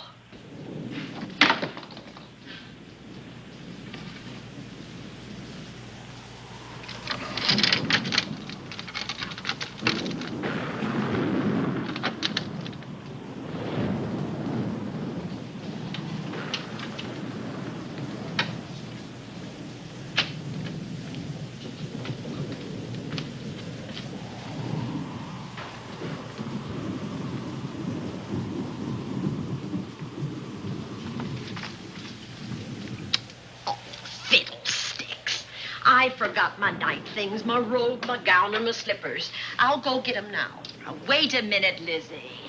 I'll go with you. Now, don't you bother, Miss Cornelia. My room's just down the hall. Lizzie, I told you to wait.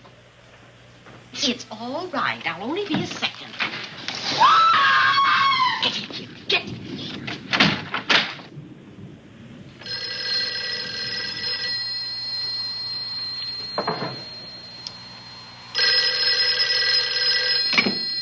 Yes? Miss Van Gorder? Yes? Zenith Police Department.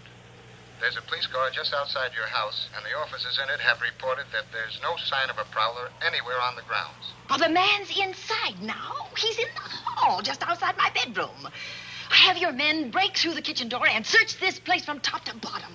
Okay, Miss Van Gorder. Sit tight. I will.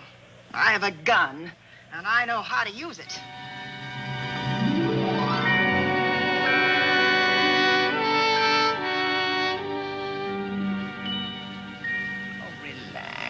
Relax, Lizzie. The police did a good job. They couldn't find anybody in here. But we both saw him, Miss Cornelia. All right. So he got away. But there are men on guard outside, so just try and get some rest. There's nothing can get at us here.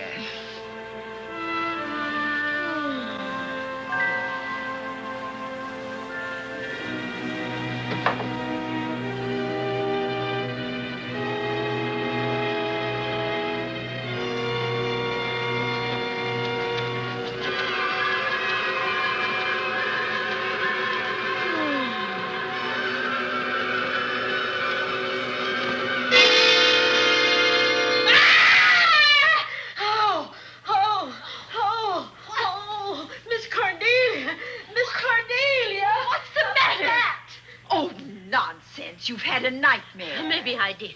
But there was a bat in it, and it bit me.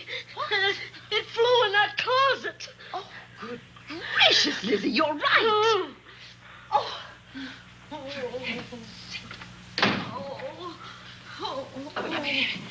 Yes.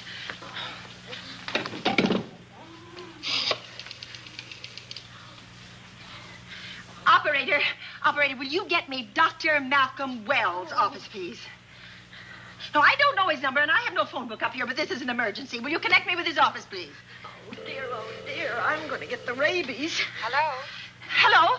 Dr. Wells' office? This is a call service. Dr. Wells is out at the moment, but if you'll give me your name and number, I'll try to locate him. Well, this is Miss Van Gorder of the Oaks. My maid has just been bitten by a bat that may be rabid, and she must have treatment as soon as possible. And I was told that Dr. Wells was the nearest physician. I'll try to find him for you, and if I can't, I'll send you another doctor. Oh, well, thank you very much. Oh, he's out on a case. Oh, I hope it's not a delivery. A baby, I mean. They can be terribly complicated. It never bothered me none. Oh, Lizzie, you never had a baby. Of course I didn't. That's why they never bothered me. Oh, does it hurt, huh? A little.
Dr. Wells? Are you there, Dr. Wells? Are you there, Dr. Wells? This is the operator. Your call service is on the wire. It's an emergency. This is Dr. Wells. This is your call service, Doctor. Oh, hello. I was just doing an experiment. I left the receiver off. That's what I thought, but I kept trying. Miss Van Gorder at the Oaks called and said that her maid had been bitten by a bat, and she's afraid it might be rabid. What? Oh, all right. Tell her I'll be right over there.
Who's there?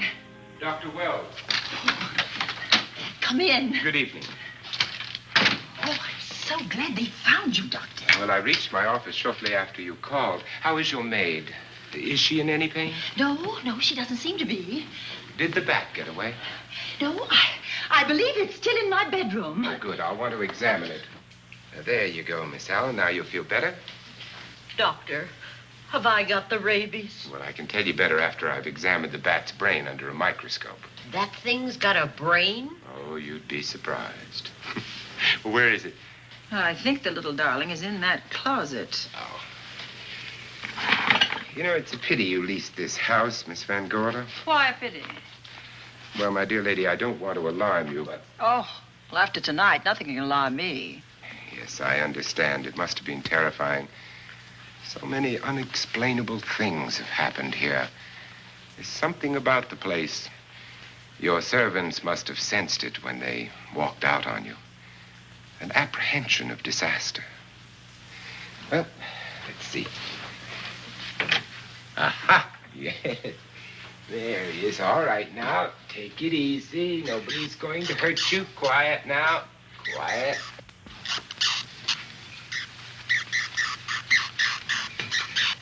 He looks quite normal. Doesn't seem to be sick at all. Oh, ain't that nice? I've been worried about him. Well, you should be. From his appearance, I'd say that he doesn't have any infection. In which case, you've had a narrow escape. Now, you take one of those tablets I left for you, and I'll guarantee you a good night. And I'll drop in on you tomorrow. Oh, thanks for everything, Doctor. Now, don't worry. I can find my way out. Oh, I know you can, but do let me help you. Oh, don't forget that once I'm gone, you'll have to climb those stairs alone. Oh, I'm all right. I'm armed now. Can you shoot one of those things without shutting your eyes? Oh, Doctor, there are guns in every book I've ever written. I don't write about things I'm unfamiliar with. Lock the door, Lizzie. Good night. Yes, ma'am. Good night, Doctor. Accident? No, the wind blew him down. Oh. I think. Oh. Did you know that young Mark Fleming leased you this house without notifying his uncle? No, I didn't. Well, it doesn't matter now. John Fleming is dead and Mark's his heir. But if John were alive, he would warn you to leave here, Miss Van Gorder. Really? Yes. It's been a tragic place for anyone who ever lived in it. Well, good night. Good night, Doctor. Who's out there? Nobody you need worry about, Doctor. Oh, it's Andy. That's right. Oh, good evening, Miss Van Gorder. Good evening, Lieutenant. Somebody sick here? My maid was bitten by a bat. Oh? A rabid bat?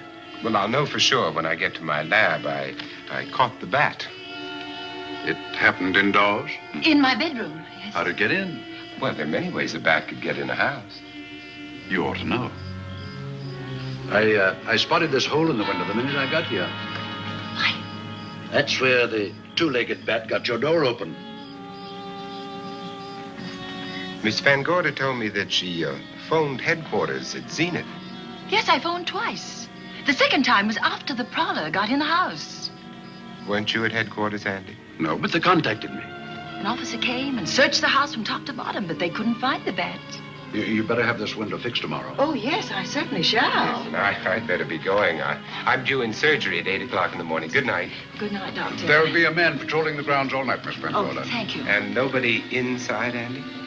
Why should there be? Well, how do you know but what the bat is hiding somewhere in the house?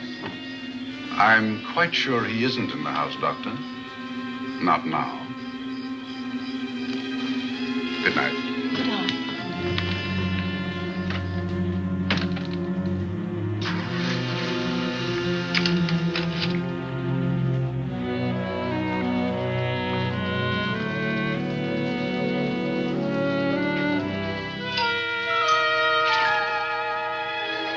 Hi, Andy. Hello, Mark.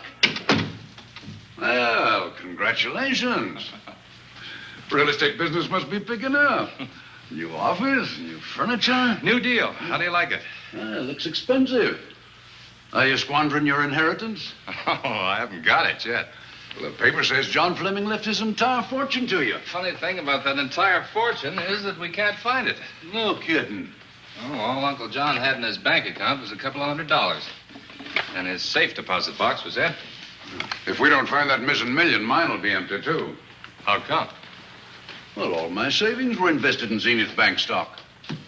The examiners won't certify the bank is solvent until those stolen securities are found. So the stockholders have voted an assessment that will wipe some of us out. It's a since those securities have been converted into cash.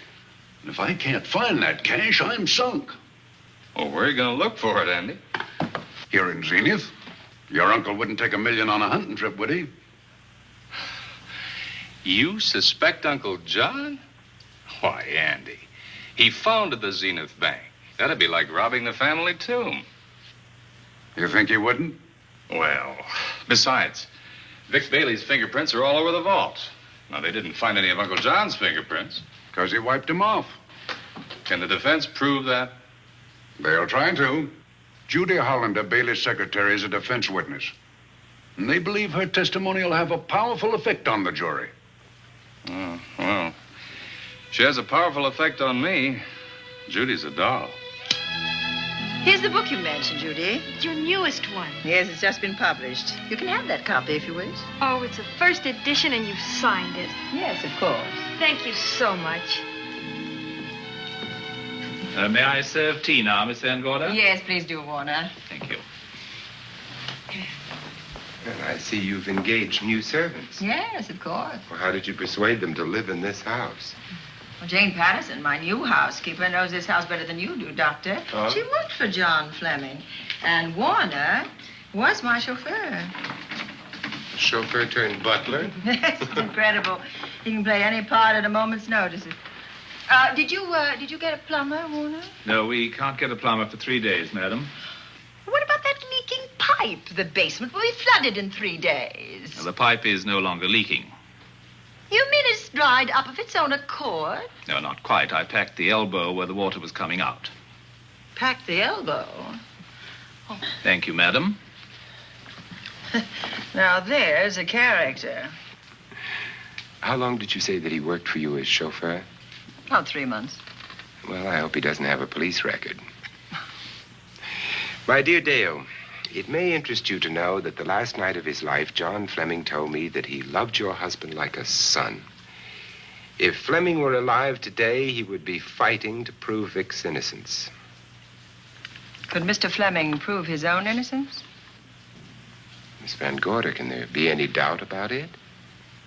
There will be when Miss Hollander testifies at Vic's trial. Oh? You know something that we haven't heard yet, Judy? Something I saw with my own eyes. She's not permitted to say what it was. My dear girl, I wouldn't think of asking her. But let's assume for a moment that Fleming did steal the $1 million. Now, what would he do about it? Where is it? Hidden someplace where he could lay his hands on it without getting caught in the act. Now, if I was writing this, instead of living in the middle of it, I'd hide it right here in this spooky old house. Under a loose floorboard or up a chimney? If Mr. Fleming had the nerve to steal $1 million, he'd make his plans well in advance. I'd say he'd prepare a place to hide it. Possibly when this house was being built. Now, I rented this place from Mark Fleming, his nephew. I wonder if he'd have the floor plans. I'll ask him. Yes. Lizzie, will you bring Mrs. Bailey the phone? Oh, you ask him now. Okay. His number is Summit 7537. Oh, thank you, Lizzie. Summit 7537. Not bad, eh, Andy? That means new business. Now, you see, somebody wants to buy a house. Mark Fleming speaking. Oh, hello, Dale. Well, hang on a minute, honey, while I see if I have him. It's Dale Bailey, all excited. Miss Van Gorder wants to know if I have the floor plans of the Oaks. Now, what would she want with the floor plans? Well, she suggested to me that your uncle might have hidden the bank loot there. Are the plans here? Well, they're somewhere in the house itself. Wait a minute, there is a place where Uncle Johnny might have kept those blueprints. What place? Well, I heard him talk about it a good many years ago. I can't be sure of the exact location. Anyway, I don't think the old boy had the guts to steal $1 million. But if I find those plans, I'll let you know, Andy. Hello, Dale. Look, honey, I haven't seen those plans since I was a kid, but I'll come over tonight and maybe we can find them. Thank you, Mark. We'll expect you. He seems to think they're here in the house somewhere. He's coming over tonight. Well, that's good. Dale and Judy are my house guests for the weekend.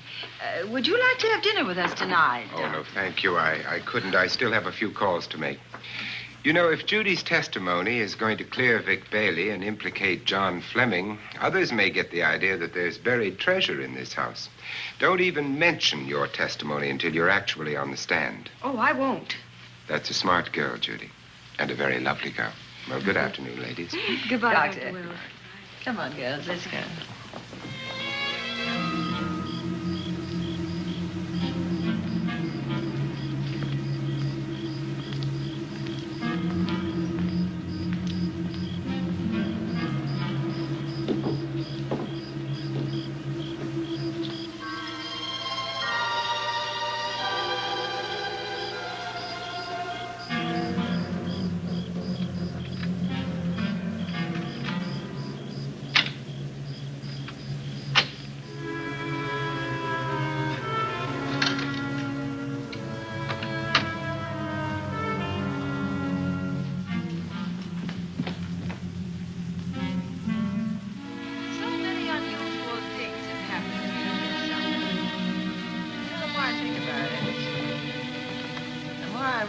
I should be putting them down on paper. Weren't you your husband's secretary, Dale? Yes, I was. Do you take shorthand? Mm-hmm. Well, my dear, if you'd like to have your mind occupied, I want you to work with me while I write the story of this fantastic criminal, the Bat.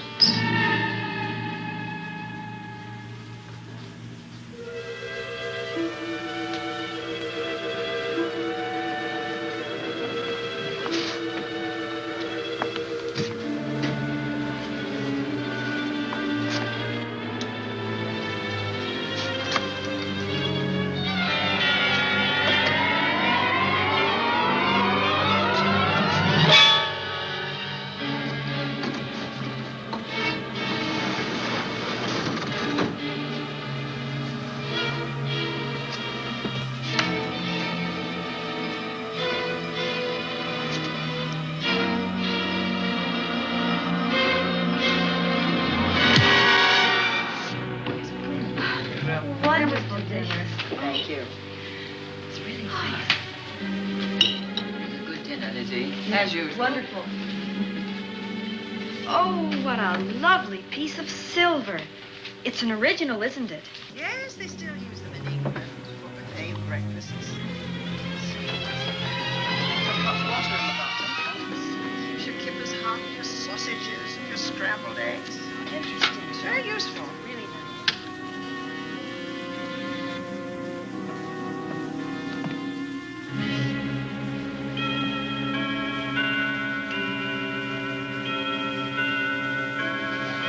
Clock hasn't struck the hour in the last 10 years, if I'm to believe what Mark Fleming told me.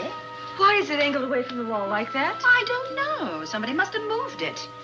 Lizzie, very likely when she was dusting. Wait a minute.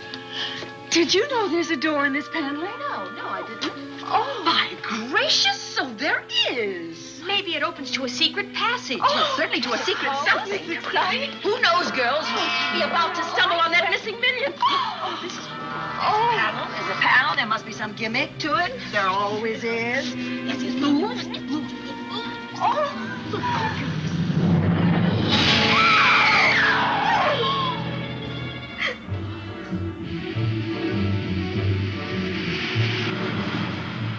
Calling car 11.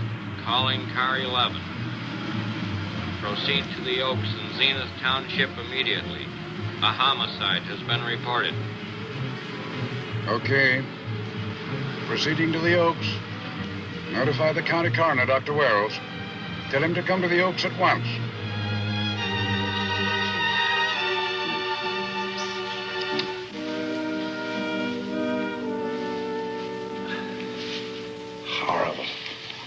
if his throat has been torn by some creature with fangs or claws. That's his sign. We found it on the others he killed. I'd hoped those reports that he was up to his old tricks again were pure imagination, but apparently they're based on fact. He's come back. Back to the scene of his kills. Yes, that's who I mean. That's who did this. The bat. Who found Mark? We all did. And it's Dale and Judy and I. Lizzie was in the dining room. This is my new housekeeper, Jane Patterson. You know, she worked for John Fleming. I know her. Where were you, Mrs. Patterson? In the kitchen, cleaning up. I cooked the dinner tonight. Did you know that the secret closet was here? No. It was behind the grandfather's clock. Well, it was I who found it, really. Noticed the clock had been moved and the door wasn't quite closed. I'll get it.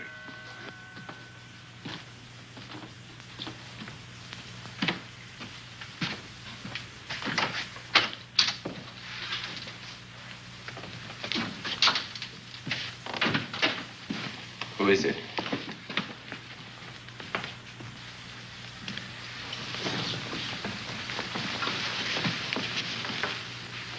Mark Fleming. As coroner, you saw the same wounds on the others. How long's he been dead? Oh, I'd say about a half an hour. Do you believe it was the bat? That's a bat's trademark. Perhaps he's still in the house. That's possible. Why should he be? Because he's looking for something, and like you, he believes it's here. And he's a persistent killer. I would advise you to get out of this house as quickly as possible, notwithstanding our expert police protection.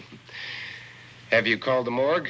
They're on their way here. Oh, good. I want to examine the body before they get here. May we take it into another room? Yes, to the sunroom in the back. Thank you. Give me a hand. Excuse me.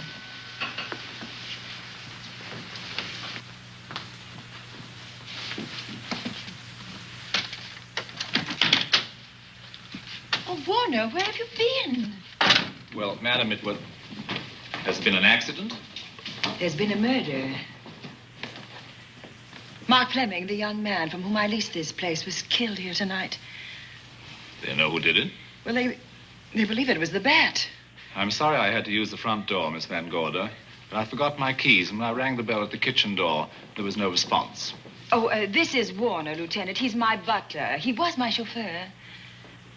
Why'd you promote him? But it's very difficult to find a butler. They don't like service in the country. Have you been a butler before? I've served in many capacities, sir, but this was my night off, and I forgot my keys. I heard that part. What time did you leave the house tonight? Oh, about 6:30. I had dinner at Wiley's Roadhouse. Can you prove where you spent the rest of the evening? I can try. Try hard. And don't leave the house. I'll get to you later. Very good, sir. I shall be in my room, Miss Van Gorder, if you need me. Yes, Warner. Surely you don't think he's... Warren and I have met before. I can't recall where or when, but I will.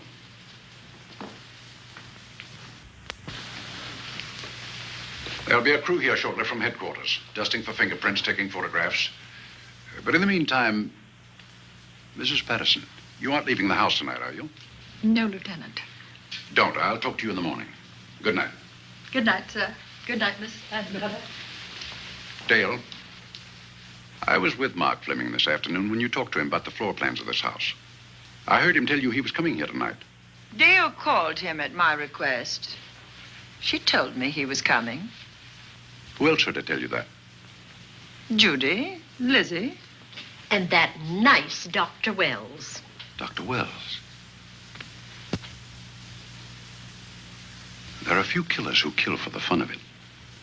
The bat very likely is a mental case, and I'm convinced that his crimes are motivated by his mania for personal gain. There's $1 million at large, and he's going to keep on hunting for it until he lays his hands on it. Now, these young ladies are staying here tonight? Yes, they're my house guests. Well, when my crew arrives, we'll be busy for a while, so I'd suggest that That we go to our rooms? That's a very good idea. Come on, girls.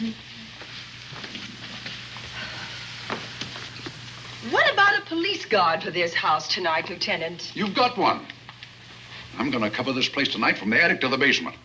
If the vet makes another call, I'll have a little surprise for him. Who is he? Have you any idea?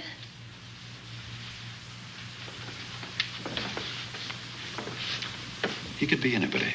So far, there are clues to his identity, but nothing we could take before a jury. I'm afraid we must look higher than the criminal world. He may be a merchant, lawyer, doctor, scientist, one of the pillars of his community. Ladies, lock your doors tonight. Stay behind them. I promise you you'll be safe. Good night. Good night, Lieutenant. Good night.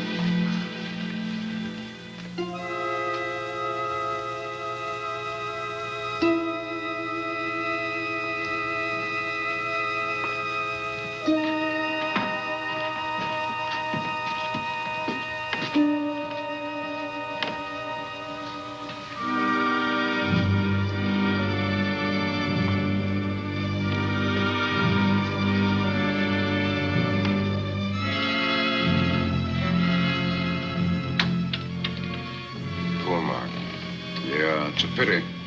So young. Well, Doctor, do you agree it was the bat? In my report, I shall say the death was caused by the same technique used in the other killings. A paralyzing blow to the throat, followed by severe lacerations of the jugular, resulting in excessive hemorrhage. In a layman's language, he didn't know what hit him. Oh, he knew. But he didn't have time to think about it.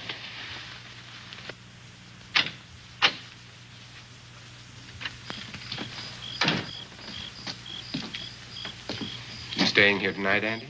Well, until I check the doors and windows, but I'll be back bright and early in the morning. Neither snow, nor rain, nor heat, nor gloom of night stays these couriers from the swift completion of their appointed rounds. A lot of people are due for a shock when I close this case. Yes, I'm sure they are. Good night, Andy. Don't get hurt.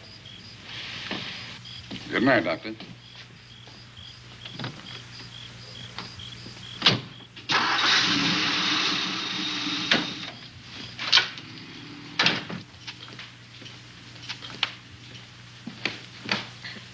You know, I think we'd better let you get some sleep. Oh, well, Lizzie and I share this room for mutual protection.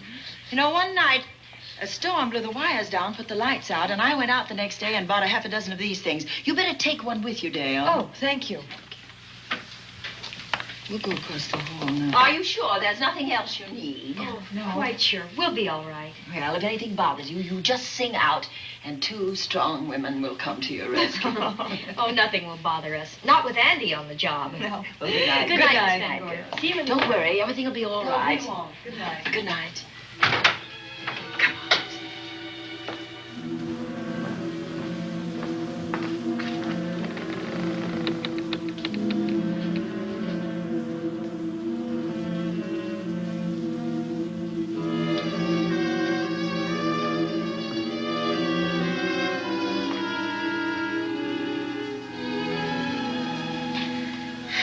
I don't think I'll sleep tonight.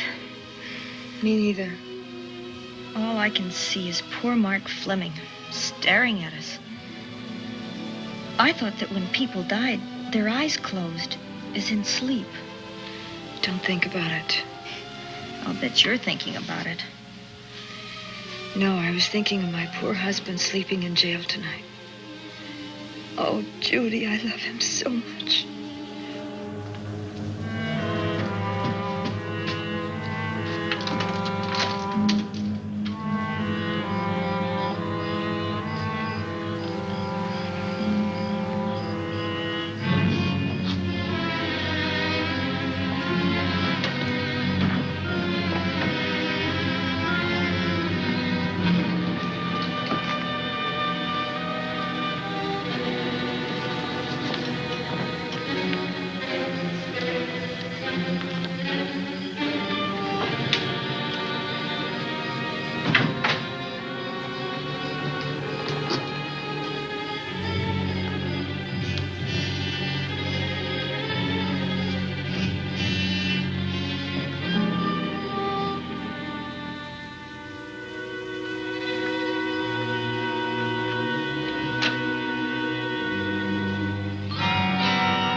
don't know. I kind of fell half asleep. For a moment, I thought it was something from a dream. It's somewhere in the house. Yes, on the floor above. Not directly over us. Probably a room overlooking the driveway.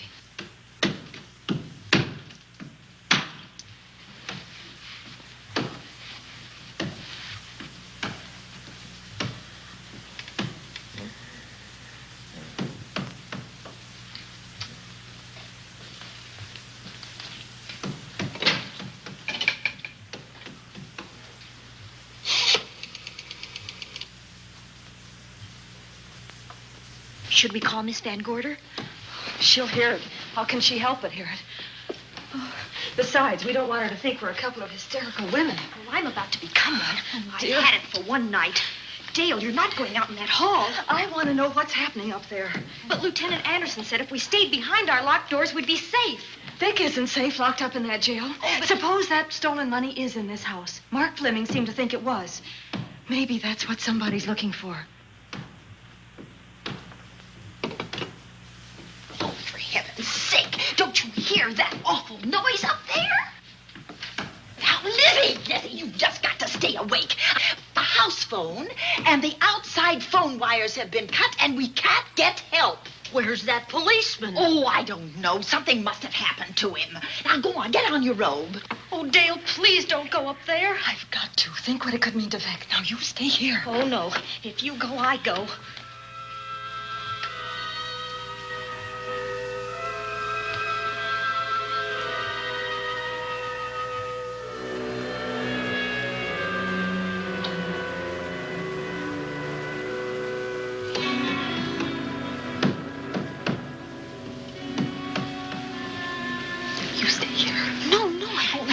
Alone. You wait here. I'm going to see what it is. Oh, please let me go with you, Judy. Will you warn me if anyone comes? I'll only be a moment. Now, wait.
Give her to me. I'll look after her. Poor baby.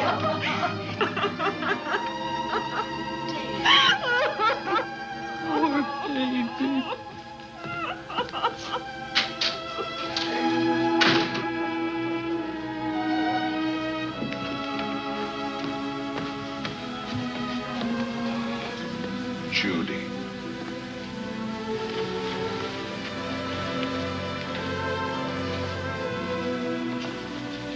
The bat. Yes, the bat. He caught her at the head of the stairs. We saw him rushing down the stairs as we came out of the room. I hurled that after him. I hit him, I believe. I'm going to cover this place from attic to basement, you said. Well, what were you covering when that poor child was murdered? Where were you? I saw a man outside in the grounds. I went out there and hunted him. I heard him in among the trees, and so I followed the sound of him as far as the brook down near the back road. And then I lost him. I'd rather give my own life than have this happen to Judy. But I told you to stay in your rooms and lock your doors and stay there. What was she doing at the head of those stairs? That was my fault. They heard a strange noise. Heavy pounding in one of the rooms on the third floor. We all heard it. I wanted to see what it was. Judy, I wish she wouldn't let me go out by myself. I made her stay on the balcony. What about your new butler? Oh, well, he's in his room, I suppose. Oh, Mrs. Patterson. Oh, yes. Did you know what happened here? No, sir, but I heard the screams. I went to call Warner. We have rooms on the same floor, but he wasn't in his room. His bed hasn't been slept in. If Mrs. Patterson heard the screams, Warner could certainly hear them. You're quite right, sir. I heard them. Oh, you did? And where were you? Outside in the grounds. Miss Holland has been murdered. No. Oh, so you're surprised. Shocked. Well, I've seen better performances. I remember you now. Your name's not Warner. I've got a circular in my office with your picture on it. The Chicago police not so long ago were hunting for you in connection with the robbery. You're right again, sir. And they found me and they tried me and I proved my innocence and I was acquitted. That could have been a lucky break. Where were you when this child was killed? I told you before, sir. Outside. What were you doing there? I was following you. I saw you leaving the house, and it seemed that you were hunting someone. I thought you might need some help. Oh, yes, sir. I followed your flashlight down through the trees. Then it disappeared. And then suddenly, as I was staring out into the darkness, I was struck by something on the back of the head. The next thing I knew, I was lying on the ground. I realized I'd been knocked out. I wish you had been knocked out. But then we'd have found you with your mask still on your face. You were hit here in this house with this poker as you were rushing down those stairs after that child was killed. Oh, no, sir. You can't pin this on me. I'm not the bat. I've never killed. I couldn't kill. I won't take the rap for this.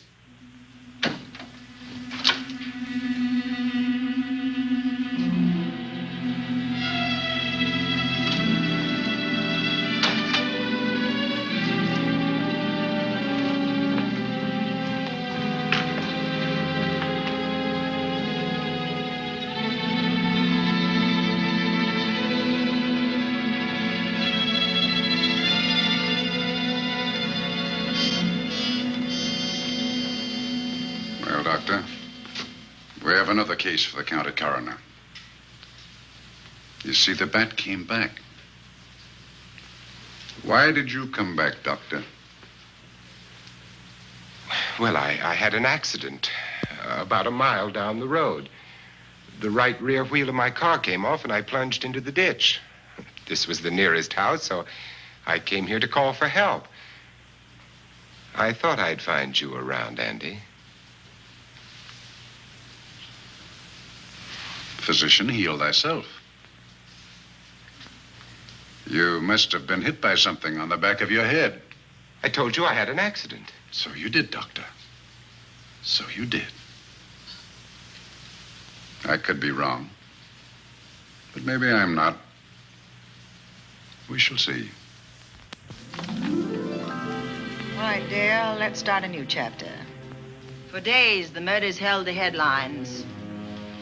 Lieutenant Anderson grilled us and ransacked the house from top to bottom.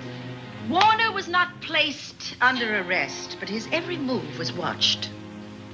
At night, except for a detective on guard in the house, the police and the reporters left us alone. And on one of those nights, without telling Lizzie or anyone else, I pursued a secret investigation of my own.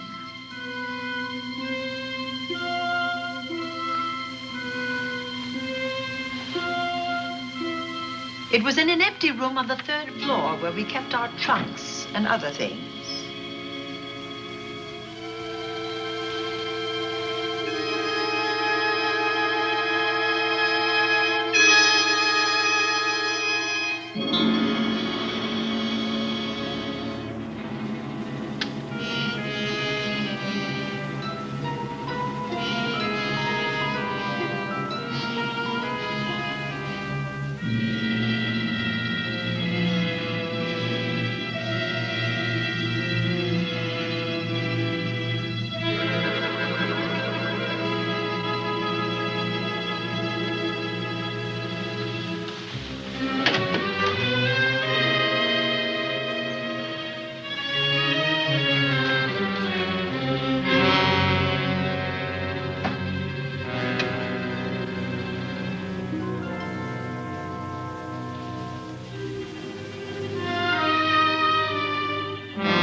idea to kill me in my own lab and let people think that I'm the bat. But you had to kill me first. What was it to be, ambush? And clever as you are, you're not smart enough to do that. Nor were you smart enough to find the money, though you came quite close to it. But I know where it is. And when you're dead with that sign pinned on your chest, I'm going to collect it and live happily ever after. He destroyed himself.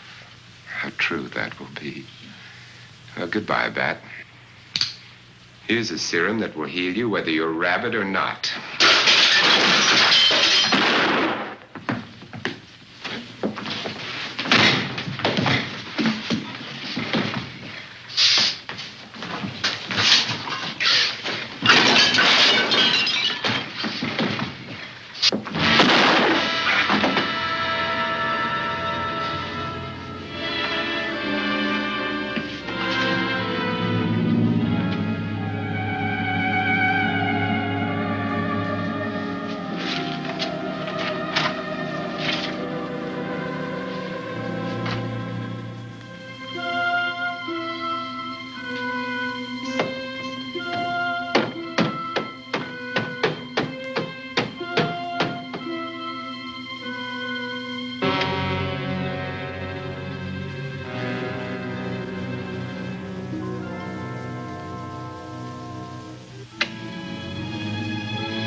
Something's wrong. Something's wrong.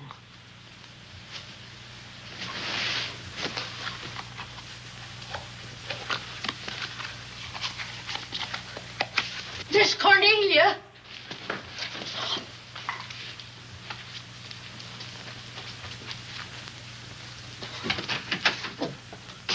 Miss Cornelia.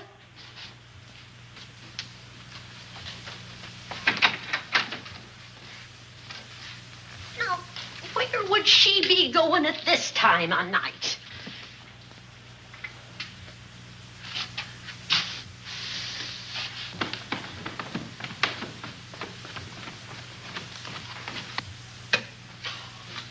Land's sake.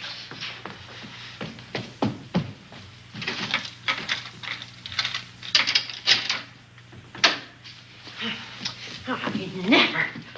Oh. Mr. Davenport.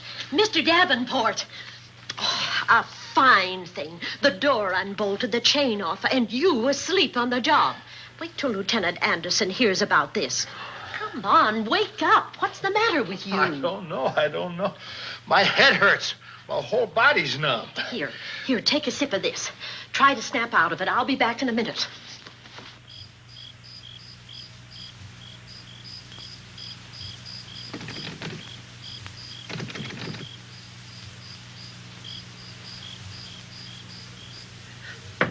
Hurry, will you? It's Lizzie.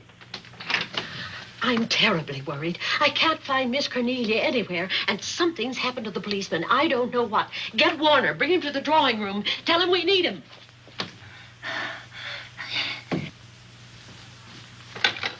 Are you all right now? Yeah, I'll be all right in a minute. I remember now. I took a drink of wine from that decanter there. Miss Van Gorder told me to help myself. She wouldn't put nothing in it? Well, somebody did. Somebody who knew I was on duty here. Then it was somebody that got Miss Van Gorder. I can't find her anywhere. Upstairs, downstairs, or in the basement. I told the housekeeper to get Warner.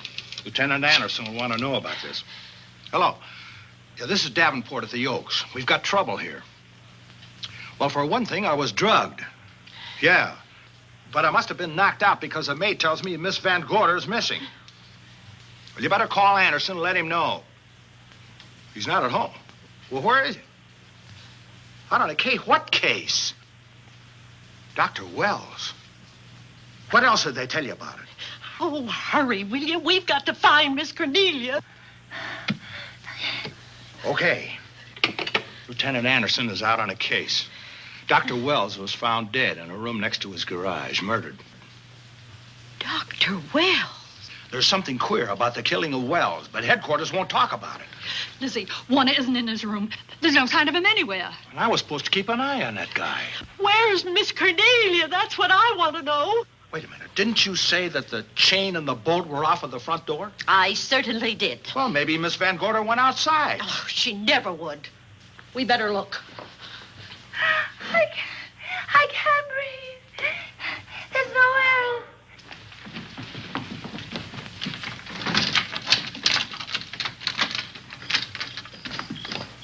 Miss Cornelia. Oh, Miss Van Miss Gorder. Cornelia. Miss Cornelia. Miss Van Gorder. Look. There's a light in that room on the 3rd floor. Were you up there tonight? Well, of course I was, but I turned the lights out before I came downstairs. Then Miss Cornelia might have turned them on again. That's where we're going to look first. Come on.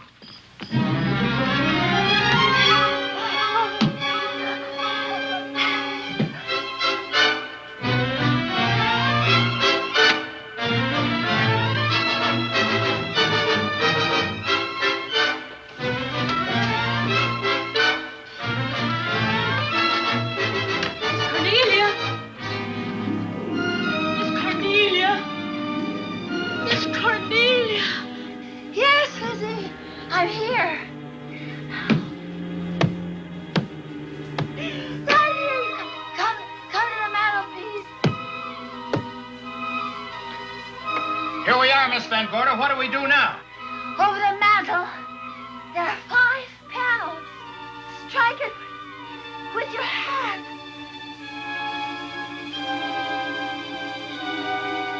Which panel did you say, Miss Van Gorder? Oh, my hand. I just hand. Miss Van Gorder, which panel? We couldn't hear you. She said strike it. What difference does it make which panel? Strike them all. Look.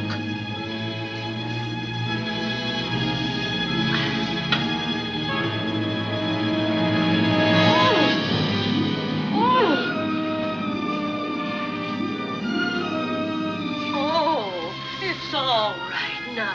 It's all right, dear. Lizzie's here.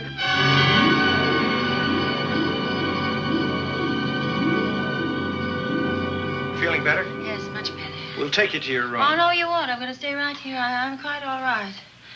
Oh, how blessed it is to breathe without an effort. You know, no one knows how sweet the air can taste until someone shuts it off for a moment. That room is just like a box. When the mantelpiece closed, it seemed like all the air was drawn out of it. Look, there it goes again. Let it close. I can open it from in here. There's a control panel behind this blueprint. Electric motor under the trap door here. Once the door is open, you can keep it that way. I believe that the fireplace in this other room opens the same way. And it does. I tried to find this, but I couldn't find it. Yeah, it's back at this blueprint here. Well, it's quite a setup. Too bad we can't open that safe in the same way. Take an expert to crack this box or a shot of nitro. Oh, maybe that's what the bat had in mind. Could be. Seems he's on the prowl tonight. Miss Van Gorder, Warner has disappeared. And Dr. Wells has been murdered. Dr. Wells? Lieutenant Anderson's on that case right now. Well, does he know what happened here tonight? They got word to him. He'll be here any minute.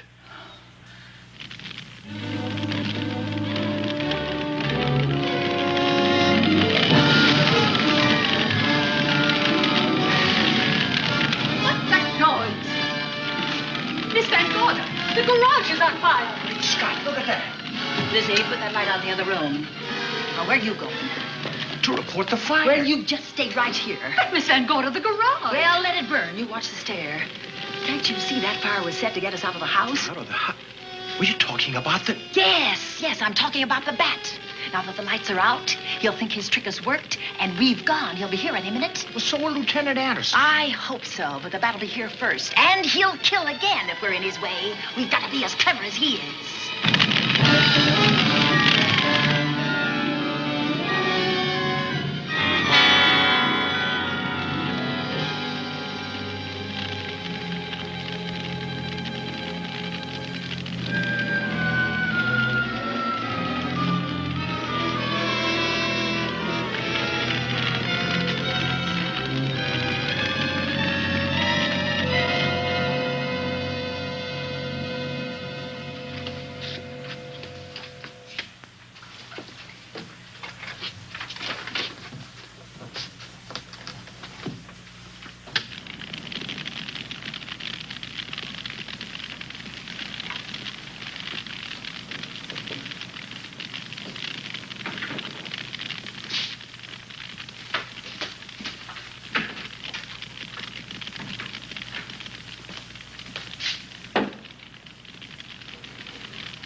You'll be safer downstairs. I'll take care of you. Well, the others can go, but I'm going to stay right here.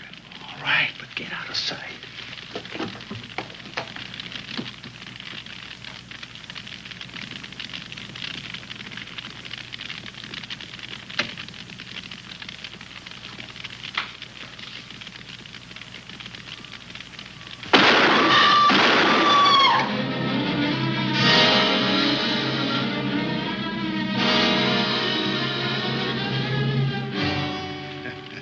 Let's face it, ladies, and get it over with. Others have seen my face before they died, but I'll have to deny you that pleasure. This would make a good scene for your book, Miss Van Gorder, but I'm afraid you'll never write it.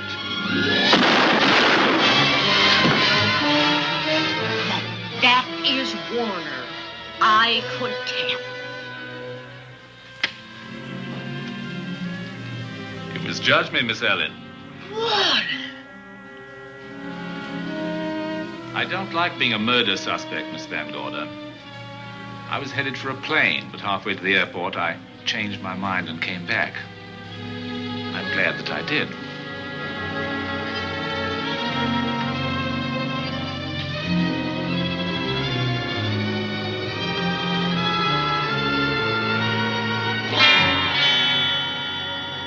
Why, it's Lieutenant Anderson.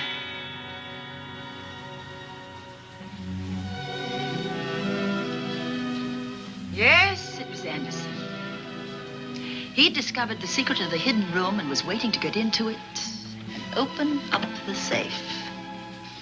We found the money in it, a little over $1 million in tens and twenties and hundreds. Good old Andy. With all his ill-gotten gains invested in bank stock. It's rather a clever way to hide stolen money. In the open, as it were, and so respectable. But don't try it. No matter how clever you are, you can't hide murder.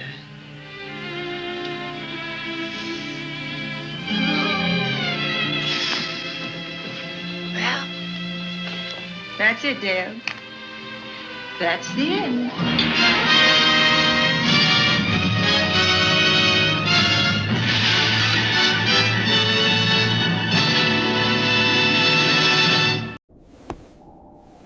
Thank you, my ghoulies, for a frightful night.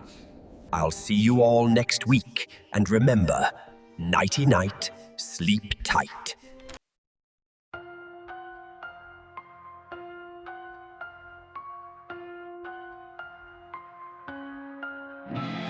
Hush now, ghoulies, don't you cry.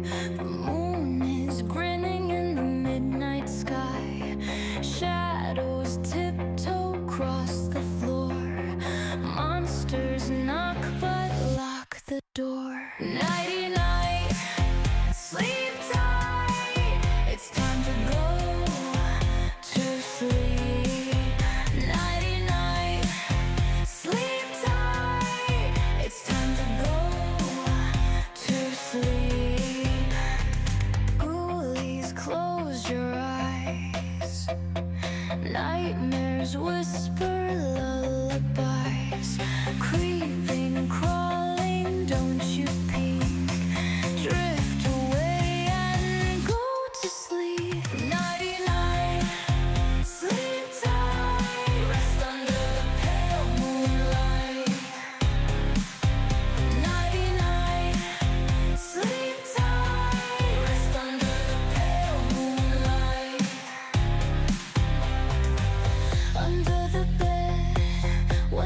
you see?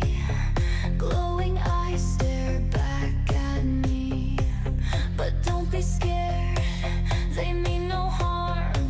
Just spooky friends with ghostly charm. Yo, Night Robin, Gareth and Jack, Donald and Goodman got your back. The zombies creep, but they don't bite. They're just walking in the pale moonlight.